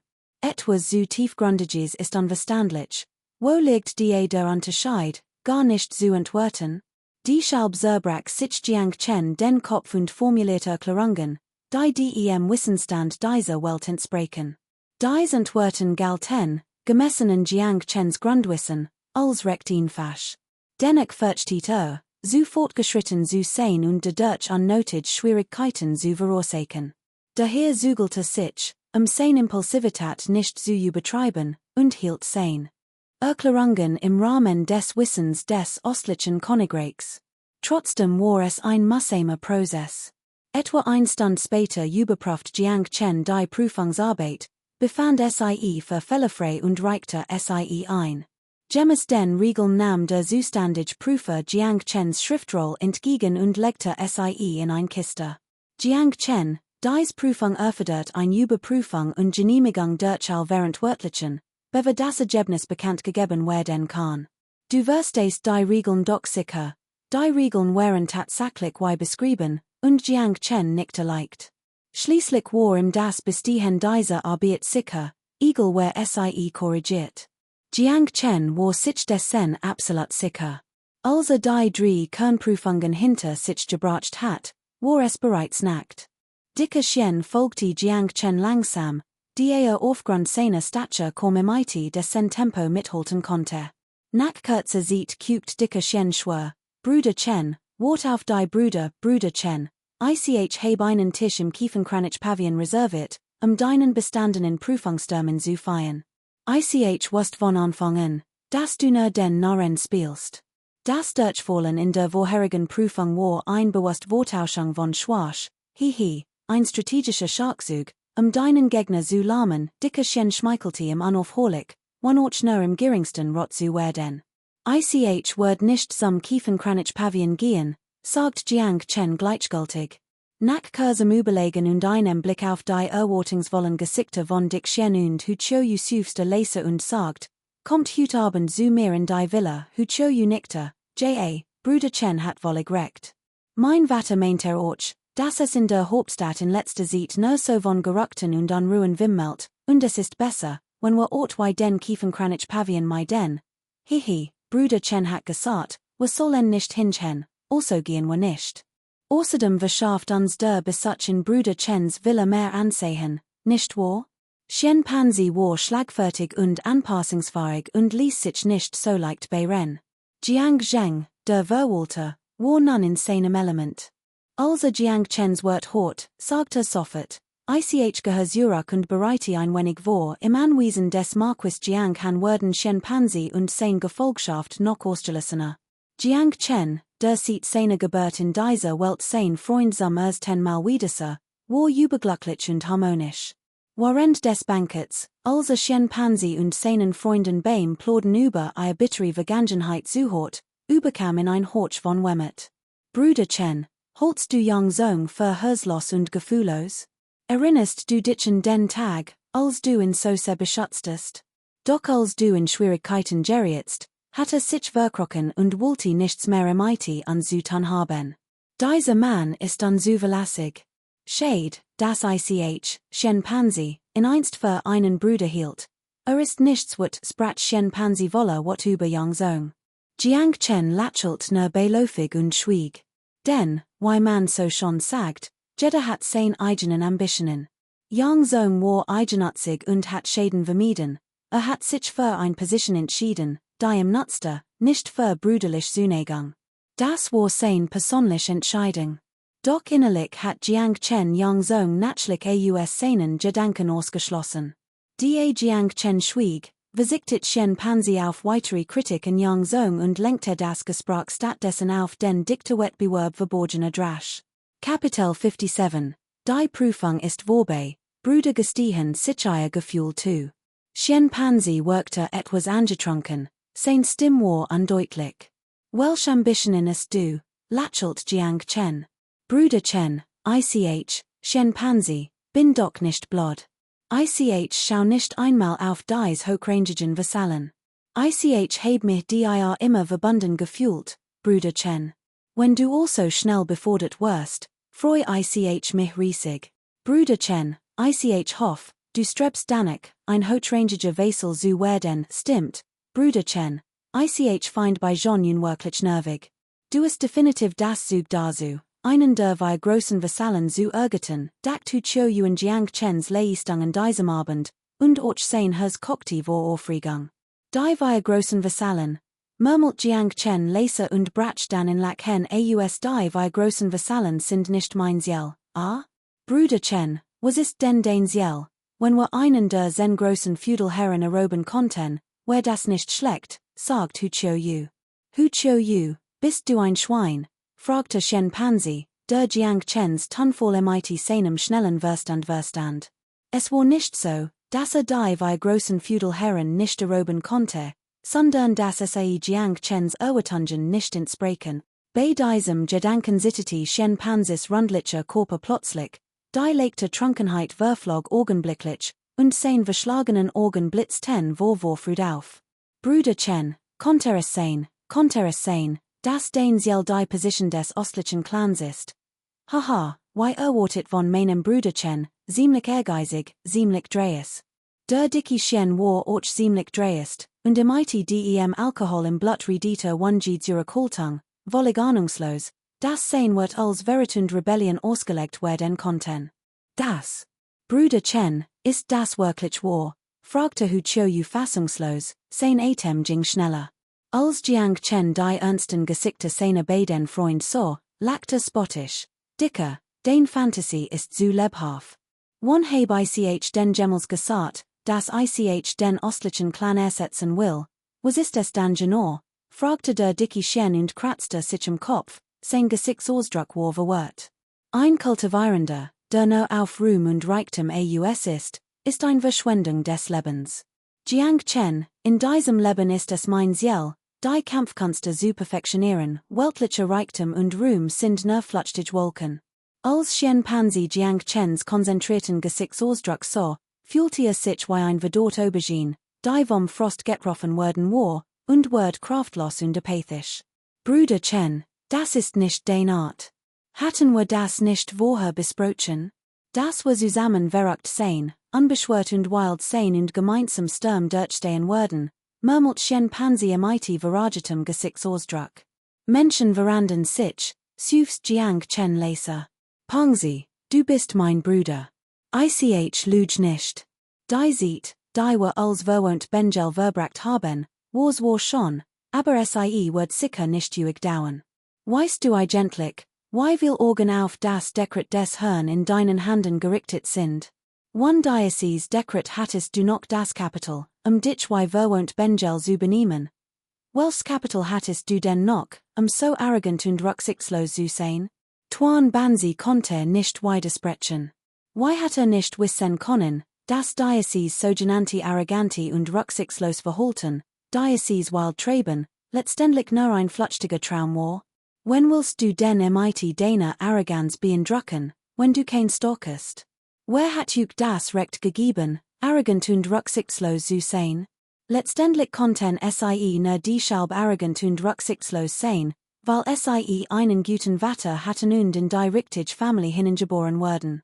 Aber was ist mit der nächsten Generation nach ihren verwohnten Goren? Hu you sagt bewegt, Bansi, ich. Denk, Bruder Chen hat absolut recht. Ich verstehe, das in dieser Welt stock das mächtigste Prinzip ist. Schau dir was Bruder Chen in letzter Zeit durchgemacht hat, macht das nicht deutlich? Früher, wo immer wir hinkommen, gab es Leute, die uns herausforderten. Aber jetzt. Jeder short Bruder Chen wann es zu wagen, in die Augen zu sehen, das ist die Veränderung, die Stock bewirkt. Dicker Chen wird wieder zu einem einsamen, niedergeschlagenen und enttäuschten Menschen und sagt, aber, wie all wisst, wird ich, ein dicker Mann, verachtet. Kultivierung ist für mich wirklich ein Luxus. Ich habe es bis hierher durch die Schlag meines Vaters geschafft, einen nach dem anderen, dickes Stimmwort immer duster. Lass dich nicht von seinem üblichen fröhlichen und unbeschwerten Auftreten täuschen, in Wahrheit hat ein verborgen Seat. Sein korpulente Stature bereitet ihm viel Problem, die andere nicht kennen, führt auch zu viel Diskriminierung und Demütigung, die andere nicht bemerken. Dickerchen ist innerlich sehr sensibel und hat sich immer dies Ding gesorgt, doch muss so tun, als es in überhaupt nicht kommt. Deshalb lernt sich selbst zu verspotten und sich selbst auf die Schippe zu nehmen. Als jedoch in der Hauptstadt ankam, im Turnier des verborgenen Drachen teilzunehmen, begegnete Jiang Chen, dem einzigen Menschen auf der Welt, der ihn nicht diskriminiert, sondern in Bruder nannte. In diesem Moment spürte Shen Panzi, dass Jiang Chen sein Vertrauter, sein großer Bruder war, der Mensch, für den sein Leben opfern wird. Bruder Chen, weißt du? Als ich in die Hauptstadt kam, versucht ich, mich in die Welt der Vasallen Junger zu integrieren. Doch egal, wohin ich ging, überall stieß ich auf Diskriminierung und Spott. Du bist der Erste in der Hauptstadt, der mich Pansy nannte, wann mich zu verachten. In diesem Moment beschloss ich, Shen Pansy, die mein Leben lang zu gehorchen, Shen Pansy wischte sich heftig die Gerotiten Organ, Bruder Chen, du hast vollkommen recht. Wann einen guten Vater wären wir in welcher Hauptstadt so verwohnt und leichtsinnig geworden? Und damit mein Nachkommen nicht die Chance haben, verwohnt zu werden, muss ich Diocese Dekret des Herrn verteidigen, zum ersten Mal so Jiang Chen diesen entschlossenen Kampfgeist in seinen Augen. Jiang Chen hegte immer noch Zuneigung für die beiden. Außerdem hatten sie eine Gemeinsamkeit, sie waren sehr loyal und rechtschaffen. Genau das gefiel Jiang Chen. Hier unterschieden sich Fatty Shen und Hu Chiu Yu auch von Yang Zong. Jiang Chen erkannte, dass Fatty Shens Kampfkonstellant bestenfalls durchschnittlich war. Zudem fehlte im die Ausdauer und Beharrlichkeit eins kultivierenden. Mochte zwar kurzfristig Fortschritt erzielen, doch auf dem Pfad der Kampfkunst kontinuierlich voranzukommen, war Shen Panzi völlig unfähig. Hu Chiu Yu hingegen verbage hinter seiner schlichten Fassade ein tief Leidenschaft für die Kampfkunst. Kapitel 58, die Technik der nun Lacher des Wei Ten Mirs 1. Nachdem Jiang Chen dies Einschätzung wahrgenommen hat, verstande die Situation grob. Hob seinen Becher und sagt, Beid hat mich, Jiang Chen, immer als ihren älteren Bruder betrachtet. Hut sage ich uk als ihr älterer Bruder folgens, wenn mir vertraut, kann ich uk helfen, your Ziel zu erreichen, egal über nach Reichtum oder Kampfkunst strebt. Die Voraussetzung dafür ist jedoch, dass mein Bruder bleibt, und das wird sich niemals ändern. Jiang Chen sprach dies wird mit äußerster Ernsthaftigkeit. Die beiden waren zwar sein Bruder, aber die sieht kann weil es veranden. Was brocht, war uig trui. Bruder Chen, ich, Shen Panzi, sage nur eins. Diese Fettkörper gehört ganz dir wann immer du genig von Leckereien ist und Menschenfleisch essen willst, schneiden mir einfach ab, wenn ich dir nicht vertrauen kann, dann kann ich, Shen Panzi, niemandem vertrauen. Shen Panzi sagte nicht einmal mit der Wimper. Bruder Chen, Och wenn ich ein Dummkopf bin, holte ich dich für einen guten alten Bruder, der es wat ist, das ich, hu cho you, dir Folge hu cho you stimmte zu. Gut, wir sind Brüder fürs Leben, Jiang Chen nickte. Das war's für Hut. Denk dran, nach dem Wettbewerben den verborgenen Drachen kommt wieder zu mir. Ich habe eine Überraschung für Juk. Jiang Chen betrachtet die beiden und überlegt, wie ihnen helfen konnte. Dürfte sein Kraft nicht so schnell steigen, und es muss ihnen auch nutzen. So schnell wird unweigerlich Aufmerksamkeit erregen und unnötig Problem verursachen. So geisig wirkungslos, als hatte gar nichts gegeben. Muss ihren körperlichen Zustand berücksichtigen und sich zum Nachdenken nehmen. Man sagt ja, ein Hand kann nichts erreichen, was bedeutet, dass man in jeder Welt, wenn man sich nur auf die eigene Stock verlässt, unweigerlich an seine Grenzen stößt. Die Ausbildung von Untergebenen wird sich letztendlich als nützlich erweisen. Nachdem sein beiden Freund verabschiedet hat, blieb Jiang Chen nicht untätig, sondern zog sich in ein Geheimkammer zurück, zu kultivieren. 3 Stunden am Tag in der Schwarzkammer ermöglichten ihm, tiefe Kenntnis zu gewinnen und reichlich Belohnungen zu ernten. 5 Strom des Warren Qi, 5 Meridien im Körper, trafen in der Schwarzkammer auf 32 schwarze Angriff, wurden ständig geschafft, bearbeitet, Durinit und Angriffen, BISSIE ein vollständig Transformation durchliefen. Dieser Kampf ermöglichte es Jiang Chen, unbewusst zu 6 Stromen des Warren Qi aufzustigen. Dies war auch Jiang Chens größter Gewinn aus diesem Kampf. Durch den Aufstieg zu 6 Stromen des Warren Qi spür ich, dass sich mein Kampfkraft mindestens verdoppelt oder verdreifacht hat. Jiang Chen spürte die Veränderungen in seinem Körper, fühlte, dass sein Körper gestärkt worden war und seit seiner Ankunft in dieser Welt eine radikale Transformation durchgemacht hat. Der heutige Kampf gegen Yang Yiming hat auch einig Dinge über mich offenbart. Obwohl ich gewonnen habe, war es ein sehr opportunistischer Sieg. Jiang Chen analysiert den Kampf und gewann daraus einige Erkenntnis. Zunächst einmal hatte einen Verlust an Kampffertigkeiten erlitten. Der frühere Jiang Chen hat die überlieferten Kampfkünste seiner Familie äußerst nachlässig praktiziert. Die einzige Technik, die wirklich beherrschte, war die Purpurn Qi ausdem Osten. Dies lag daran, dass der Wettbewerb den verborgenen Drachen sie erfordert, andernfalls hat sie wohl nicht gut.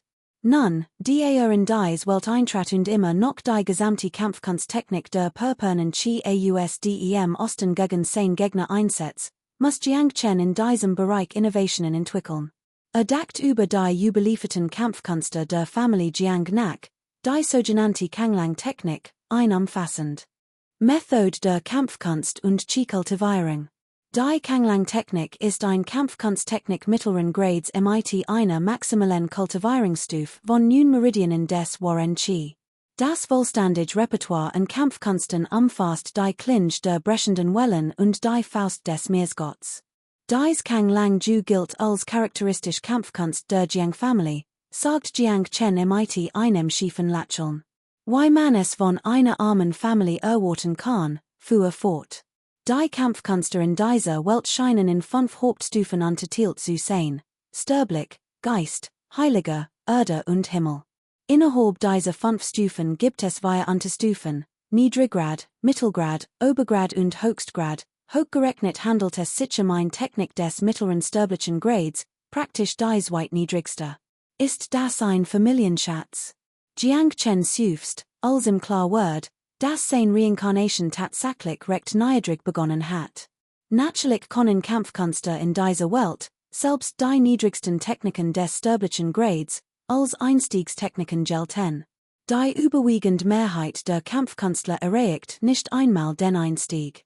Die sogenannten Kampfkünste der Sterblichen sind in einem Land wie dem östlichen Königreich in Wirklichkeit äußerst wertvoll Text. Jiang Chen muss lachen und weinen zugleich, denn sein Vorgänger, ebenfalls Jiang Chen, hat dies Kampfkunst, Kanglang Ju, von Kindheit und bis eines erwachsenen Alter praktiziert und dennoch nur die Stufe der geringen Meisterschaft erreicht. Wie voll muss dieser Mensch gewesen sein, ein Kampfkunst auf kleinem Niveau so weit zu entwickeln? hatte sich etwa nicht wirklich auf die Kultivierung konzentriert. Die Kultivierung von Kampffertigkeiten und das Erreichen der Geringen Meisterschaft sind nur der erste Schritt. Darüber hinaus gibt es die makellos Meisterschaft und die Perfektion. Es gibt sogar legendäre Stufen. Die Geringe Meisterschaft ist nur der Anfang. Dies Kampfkunst, Kang Lang Ju, kann höchstens bis zu 9 Meridien des Warenchi kultiviert werden. Kein Wunder, dass die Kultivierung meines Vaters nur bei 9 Meridien des Warenchi indiet. Es scheint, als konnten die Grenzen der Kampfkunsttechniken in dieser Welt Genies tatsächlich zu gewöhnlichen Wesen degradieren. Die ahnen Kampfkunst 1 Vassalen Statis kann höchstens bis zu 9 Meridien des Warenchi kultiviert werden, als darüber hinaus ist die Grenze. Man kann nicht umhin zu sagen, dass dies die Tragödie eines Kampfkunstlers ist. Der Himmel kann nicht fragen, ich selbst trage die Last des Weitenosiens. Jiang Chen recitiert die erste Zeile des Kang Lang Ju und verspürt plötzlich ein Gefühl der Vertrautheit. Dies Kang Lang Ju, konnte es sein, dass ich es schon einmal gesehen habe? Wenn ich darüber nachdenke, erscheint mir das nicht richtig. Das Kang Lang Ju ist ein so niedrigstufige Technik, sie kann unmöglich in der Bibliothek des himmlischen Wolfs sein. Dies ist die Bibliothek des himmlischen Kaisers. Why konnte sie ein so niedrigstufige Technik akzeptieren? Jiang Chen erinnert sich jedoch definitiv an dies Zeil. Während der insanen Erinnerungen kramte, taucht die plötzlich ein Technik in Jiang Chens Gedanken auf, die Technik der nun Lacheln des Weitenosiens. Kapitel 59, die Technik des nun Lachens, die das mir zere ist tu. Obwohl die Technik des nun Lachens, die das mir zere ist, nicht als Technik des himmlischen Dao bezeichnet werden kann, ist sie unermesslich mächtiger als die Kanglang-Technik. Ihr tiefgründigen Geheimnis sind mindestens 100-mal größer als die der Kanglang-Technik. Darüber hinaus ist dies Kanglang-Technik eindeutig ein Zweig der Technik des nun Lachens, die das mir zere ist. Als sie jedoch die Generation der Familie Jiang erreicht, war sie zu einer äußerst gewöhnlichen Technik geworden. Ein überliefert Leini. Wahrlich, in der Dunkelheit liegt der Will des Himmels. Es scheint, dass dies Technik des nun Lachens, die das mir zere ist, für mich, Jiang Chen, bestimmt ist. Ich wird sie sofort kultivieren. Zuvor hat Jiang Chen Mussum nach einer Kultivierungstechnik gesucht, aber noch kein gefunden, die für seinen Körper geeignet war. Hut stiess dank der überlieferten Kultivierungstechnik der Familie Jiang auf die Technik der nun Lache des Weitenosiens. Wenn das nicht Schicksal ist, was dann? Nachdem die Kultivierungstechnik gewählt hat, fühlte sich Jiang Chen viel wohler. Die Technik der nun Lache des Weitenosiens umfasst viel Kampftechniken. Jiang Chen entscheidet sich jedoch vorerst für zwei Techniken, die aus derselben Linie wie die Klinge der brechenden Wellen und die Faust des Meeresgotts stammten. Natürlich trugen dies beiden Techniken unterschiedlich Namen, Klinge der Umkehrung des Azerblauen Meers und verwelkte und blühend göttlich Faust. Die Techniken und Kampfkünste waren ausgewählt. Jiang Chen war bester Lohn. Die Technik des Purpurnen Chi Ausdem Osten war schließlich die Technik eines anderen, und die Ausübung fühlte sich nicht ganz richtigen. Die Technik des nun Lachelns im Azerblauen Meer hingegen war eine Weiterentwicklung der Technik der Azerblauen Wellen, ein Erbe der Jiang-Familie, und schien perfekt im Jiang Chens Körper zu harmonieren. Die Kultivierung verlief dadurch viel reibungsloser. Sobald dies Techniken beherrschte, was Jiang Chen, das sein wohl richtig war. Augenblicklich, als dies Kultivierungstechnik wirkte, resonierten fast all Vitalpunkte und Meridien seines Körpers im Einklang. Jeder Vitalpunkt gab einen subtilen, aber dennoch kraftvollen rhythmischen Impuls von sich, die Meridien denten und zogen sich sanft zusammen, begleitet von einem hochgerolter Resonanz. Meridian-Resonanz? Akupunktur-Punktresonanz? Das ist die höchste Stufe der körperlichen Wahrnehmung einer Kultivierungstechnik, rief Jiang Chen freudig aus ist die Kultivierungstechnik meiner eigenen Familie etwa doch die best. Jiang Chen dacht sorgfältig darüber nach und verstand. In der Kampfkunstkultivierung legen wir Familien Wert auf die Weitergabe ihrer Blutlinie, und viel Clans okten sorgsam darauf, ihr Techniken nicht an Außenstehend weiterzugeben. Tatsächlich ist dies ein Tradition und zugleich eine Art Kompatibilität zwischen Blutlinie und Kultivierungstechnik. Nur das, was passé, ist das Best. Jiang Chen dackt über dieses Detail nach und Verstand das Prinzip. Wie legt ist mein Geist erfüllt von himmlischen Kultivierungstechniken, aber die sind im Moment nicht das richtig für mich letztendlich besitz ich derzeit nur 6 Meridien des Waren Chi. Mein Denkweise sollte sich auf die Kultivierung in diesem Leben konzentrieren, nicht auf Erfahrungen aus früheren Leben. Erfahrungen aus einem früheren Leben können vielfältige Möglichkeiten eröffnen, mir den Weg ebnen und mir vor Abkürzungen bewähren. Aber die Kultivierung muss auf dem Körper dieses Lebens beruhen, Hindernis Schritt für Schritt überwinden und den Gipfel Schritt für Schritt anstreben. Das ist etwas, das kein Erfahrung ersetzen kann. Das war Chi zirkuliert, das Azeblau Wellen Chi floss durch Jiang Chens Meridien, wie ein Drasch, der im Wasser spielt, leicht und freudig. Dem Azeblauen Wellen Chi fällt es noch etwas in Tötungsabsicht. Es scheint, als muss das war Chi in meinem Körper noch weiter verfeinert werden, bever ich dieses Azeblau Wellen Chi zu seinem vollen Potenzial entfalten kann nach einer Nacht der Kultivierung war Jiang Chens Beherrschung des Azeblauen Wellen Chi deutlich fortgeschritten. Verglichen im IT der Kultivierung der Technik Perperotis Chi ausdem Osten war sie unermesslich starker. Die Kultivierung seit jedoch kurz war, mangelt es diesem Kanglang Chi an ausreichender Tötungsabsicht und dominanter Aura, so dass dies Technik drei Teil unterliegen zu sein scheint. Tötungsabsicht ist nichts, was man sich einfach durch Einsamkeit ernähren kann. Jiang Chen dackt nachdenklich und seufzt. Es scheint, als muss ich, sobald sich die Gelegenheit bietet, hinausgehen und aus Erfahrung lernen im IT dieser gefestigten Denkweise brach die Wild, ungesamt Nature in seinem Hazen, die so lange unterdrückt gewesen war, plötzlich herwehr und word unkontrollierbar.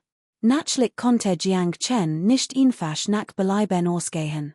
Zuerst musste die Prüfung des verborgenen Drachen bestehen, andernfalls wäre das Verlassen der Hauptstadt gleichbedeutend im dem Aufgeben dieser Prüfung.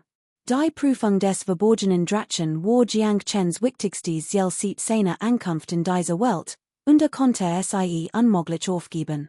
Erstens, weil sein Vater den Titel des Markgrafen Erlangen wollte, musste teilnehmen. Zweitens, weil in der Hauptstadt ein großer Machtkampf tobte, der Jiang Chen keine Möglichkeit zum Rucksack ließ. Musste teilnehmen. Am nächsten Morgen im Morgengrauen ging Jiang Chen hinaus, trainiert ein Rund auf dem Kampfsportplatz des Markgrafenpalastes, und als die Sonne bereits hoch im Himmel stand, beschloss einen Kursen Besuch in der Apothekerhalle zu machen. Nachdem Jiang Chen den Vertrag im IT der Apothekerhalle unterzeichnet hat, wollte den Termin natürlich nicht verpassen. Doch bevor überhaupt gehen konnte, stürmten Shen Panzi und Huqiu Yu herbei. Ihren Gesichtsausdrücken nach zu urteilen, war es, als würde die Welt untergehen. Bruder Chen, warum scheinst du noch gar nicht zu wissen? Fragte Shen Panzi, der fast schon sehr gerant war, und als Jiang Chen sah, platzte aus im Heraus. Und was ist im IT mehr? Fragte Jiang Chen verwirrt. Bruder Chen, es ist etwas Schlimmes passiert, rief Huqiu Yu besorgt, als würde die Welt untergehen. Was ist los? Fragte Jiang Chen. Sorry Gesichter, sie schienen es ernst zu meinen. Bruder Chen, den Grundlagenprüfung ist durchgefallen, rief Shen Panzi, so aufgeregt, dass fast weinte. Bruder Chen, du hast uns gestern doch belehrt, why, durchgefallen? Unmöglich, rief Jiang Chen und schüttelte entschieden den Kopf. War sehr bestimmt. Das war absolut unmöglich. Hat doch allgemein Prüfung mitverfolgt, das stimmt. Du hast die erste und zweite Prüfungsphase bestanden. Kapitel 60, wer den Tod nicht sucht, stirbt auch nicht. Jiang Chen war etwas überrascht, geriet aber nicht in Panik. Warender noch nachdacht, alte auch Jiang Hanhu ausdem anwiesen. Offensichtlich hatte die Nachricht gerade erst erhalten. Chenner, du, sagt Jiang Feng, darauf in Zukam. Vater, ich spür, dass hier etwas nicht stimmt. Ich garantiere dir, Das Mainant Wort die Prüfung bestehen Word, Jiang Chen's Tun war sehr bestimmt und vertrauenswürdig. Jiang Fong, der seinen Sohn eigentlich trosten wollte, war einen Moment lang verbluft, also das Hort. Sein Stern legte sich in Folten. Also, jemand plant etwas gegen unsere Family Jiang verdammt. Wagen SIES, bei der Prüfung des verborgenen Drachen zu manipulieren? Ist das etwa ein Ohrfeige für die königliche Family? Nein, Bruder Chen, das kann ich nicht einfach so hinnehmen, wir müssen gründlich ermitteln. Selbst wenn wir dabei sterben, müssen wir wenigstens mit Klarheit sterben, Jiang Chen winkte ab. Ich musste sich auf den Grund gehen weiter, bleiben im Wesen des Marquis und Mackinen Arger. Ich gehöre zur Arena des verborgenen Drachen, Mainant Wertroll zu untersuchen. Wenn es wirklich mein Schuld ist, bin ich, Jiang Chen, nicht jemand, der sich waget, dafür zu bezahlen. Nach einer Pause andert sich Jiang Chens Tonfall, Word ernst, aber wenn ich herausfind, dass mich jemand hinters Licht geführt hat, dann haben es diesmal wirklich geschafft, mich zu verraten. Die Nachricht, dass Jiang Chen die Solenprüfung nicht bestanden hat, verbreitet sich wie ein Lauffeuer in der Hauptstadt. Angesichts seines überwältigenden Erfolgs in beiden Prüfungen konnten es manche nicht glauben, andere empfanden Schadenfreude. Natürlich warteten noch mehr einfach nur ab, was passieren wird. Jeder etwas gesunder Menschenverstand konnte ein unterschwellig Konfliktstimmung, einen Hauch von Blutvergießen spüren.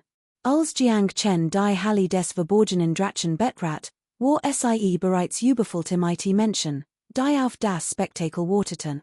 Ich will die Prüfung einsehen, rief Jiang Chen unverblümt. Nach dieser Demütigung hatte keinen Grund, sich zurückzuhalten. Die Prüfung einsehen? Laut den Regeln darf man das erst 3 Tage später die Wimpern des Zuständigen beim Zuckten leicht, hob nicht einmal den Kopf, sein Stimm klang lustlos, als im Sterben lag. Ich will es jetzt einsehen, sagt Jiang Chen ruhig. Was bilden sich eigentlich ein? Glauben sie können einfach so nach Belieben einsehen, worauf verlassen sich? Nur darauf, Jiang Chens Handfläche öffnet sich und enthüllt das goldene Amulett, das im Dongfang Lu überreicht hat. Was, der Zuständige beamte erschrak und stand verwirrt und verlegen auf. Einen Moment bitte, ich wird mein Vorgesetzten informieren, dem goldenen Drachensymbol, das den Wegib nicht, war es in der Halle des verborgenen Drachen gleichbedeutend einem königlichen Erlass von Dongfang Lu. Die Unruhestifter lossen sich angesichts der königlichen Autorität in Luft auf. Schließlich traf ein Mann mittleren Alters ein, der sich als General Director vorstellt. Jiang Xiaohu, laut Vorschrift kann die Prüfung erst 3 Tage später stattfinden.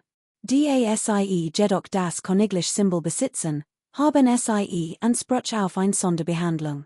Warten also einen Moment, ich die Prüfungsunterlagen holen. Außerdem muss die Prüfung unter unserer persönlichen Aufsicht stattfinden. Unser Herr du ist noch nicht eingetroffen, müssen sich noch etwas gedulden.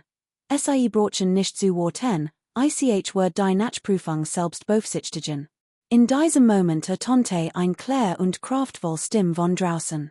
Dreht sich und so Prinzessin Goyu in Lederrüstung, deren Erscheinung so betörend war, dass manch einer Nasenbluten bekam.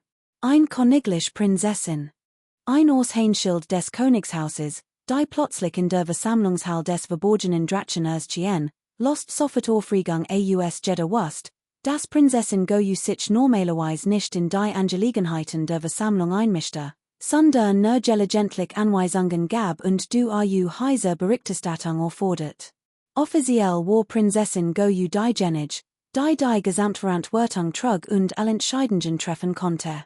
Doch durch hat dies Angelegenheiten schon länger in, man kann von Übertreibung sagen, dass durch die absolut Macht besaß. Nur hat niemand erwartet, dass Prinzessin Goyu, die sich in letzter Zeit nicht nach politischen Angelegenheiten erkundigt hat, heute plötzlich persönlich erscheinen wird.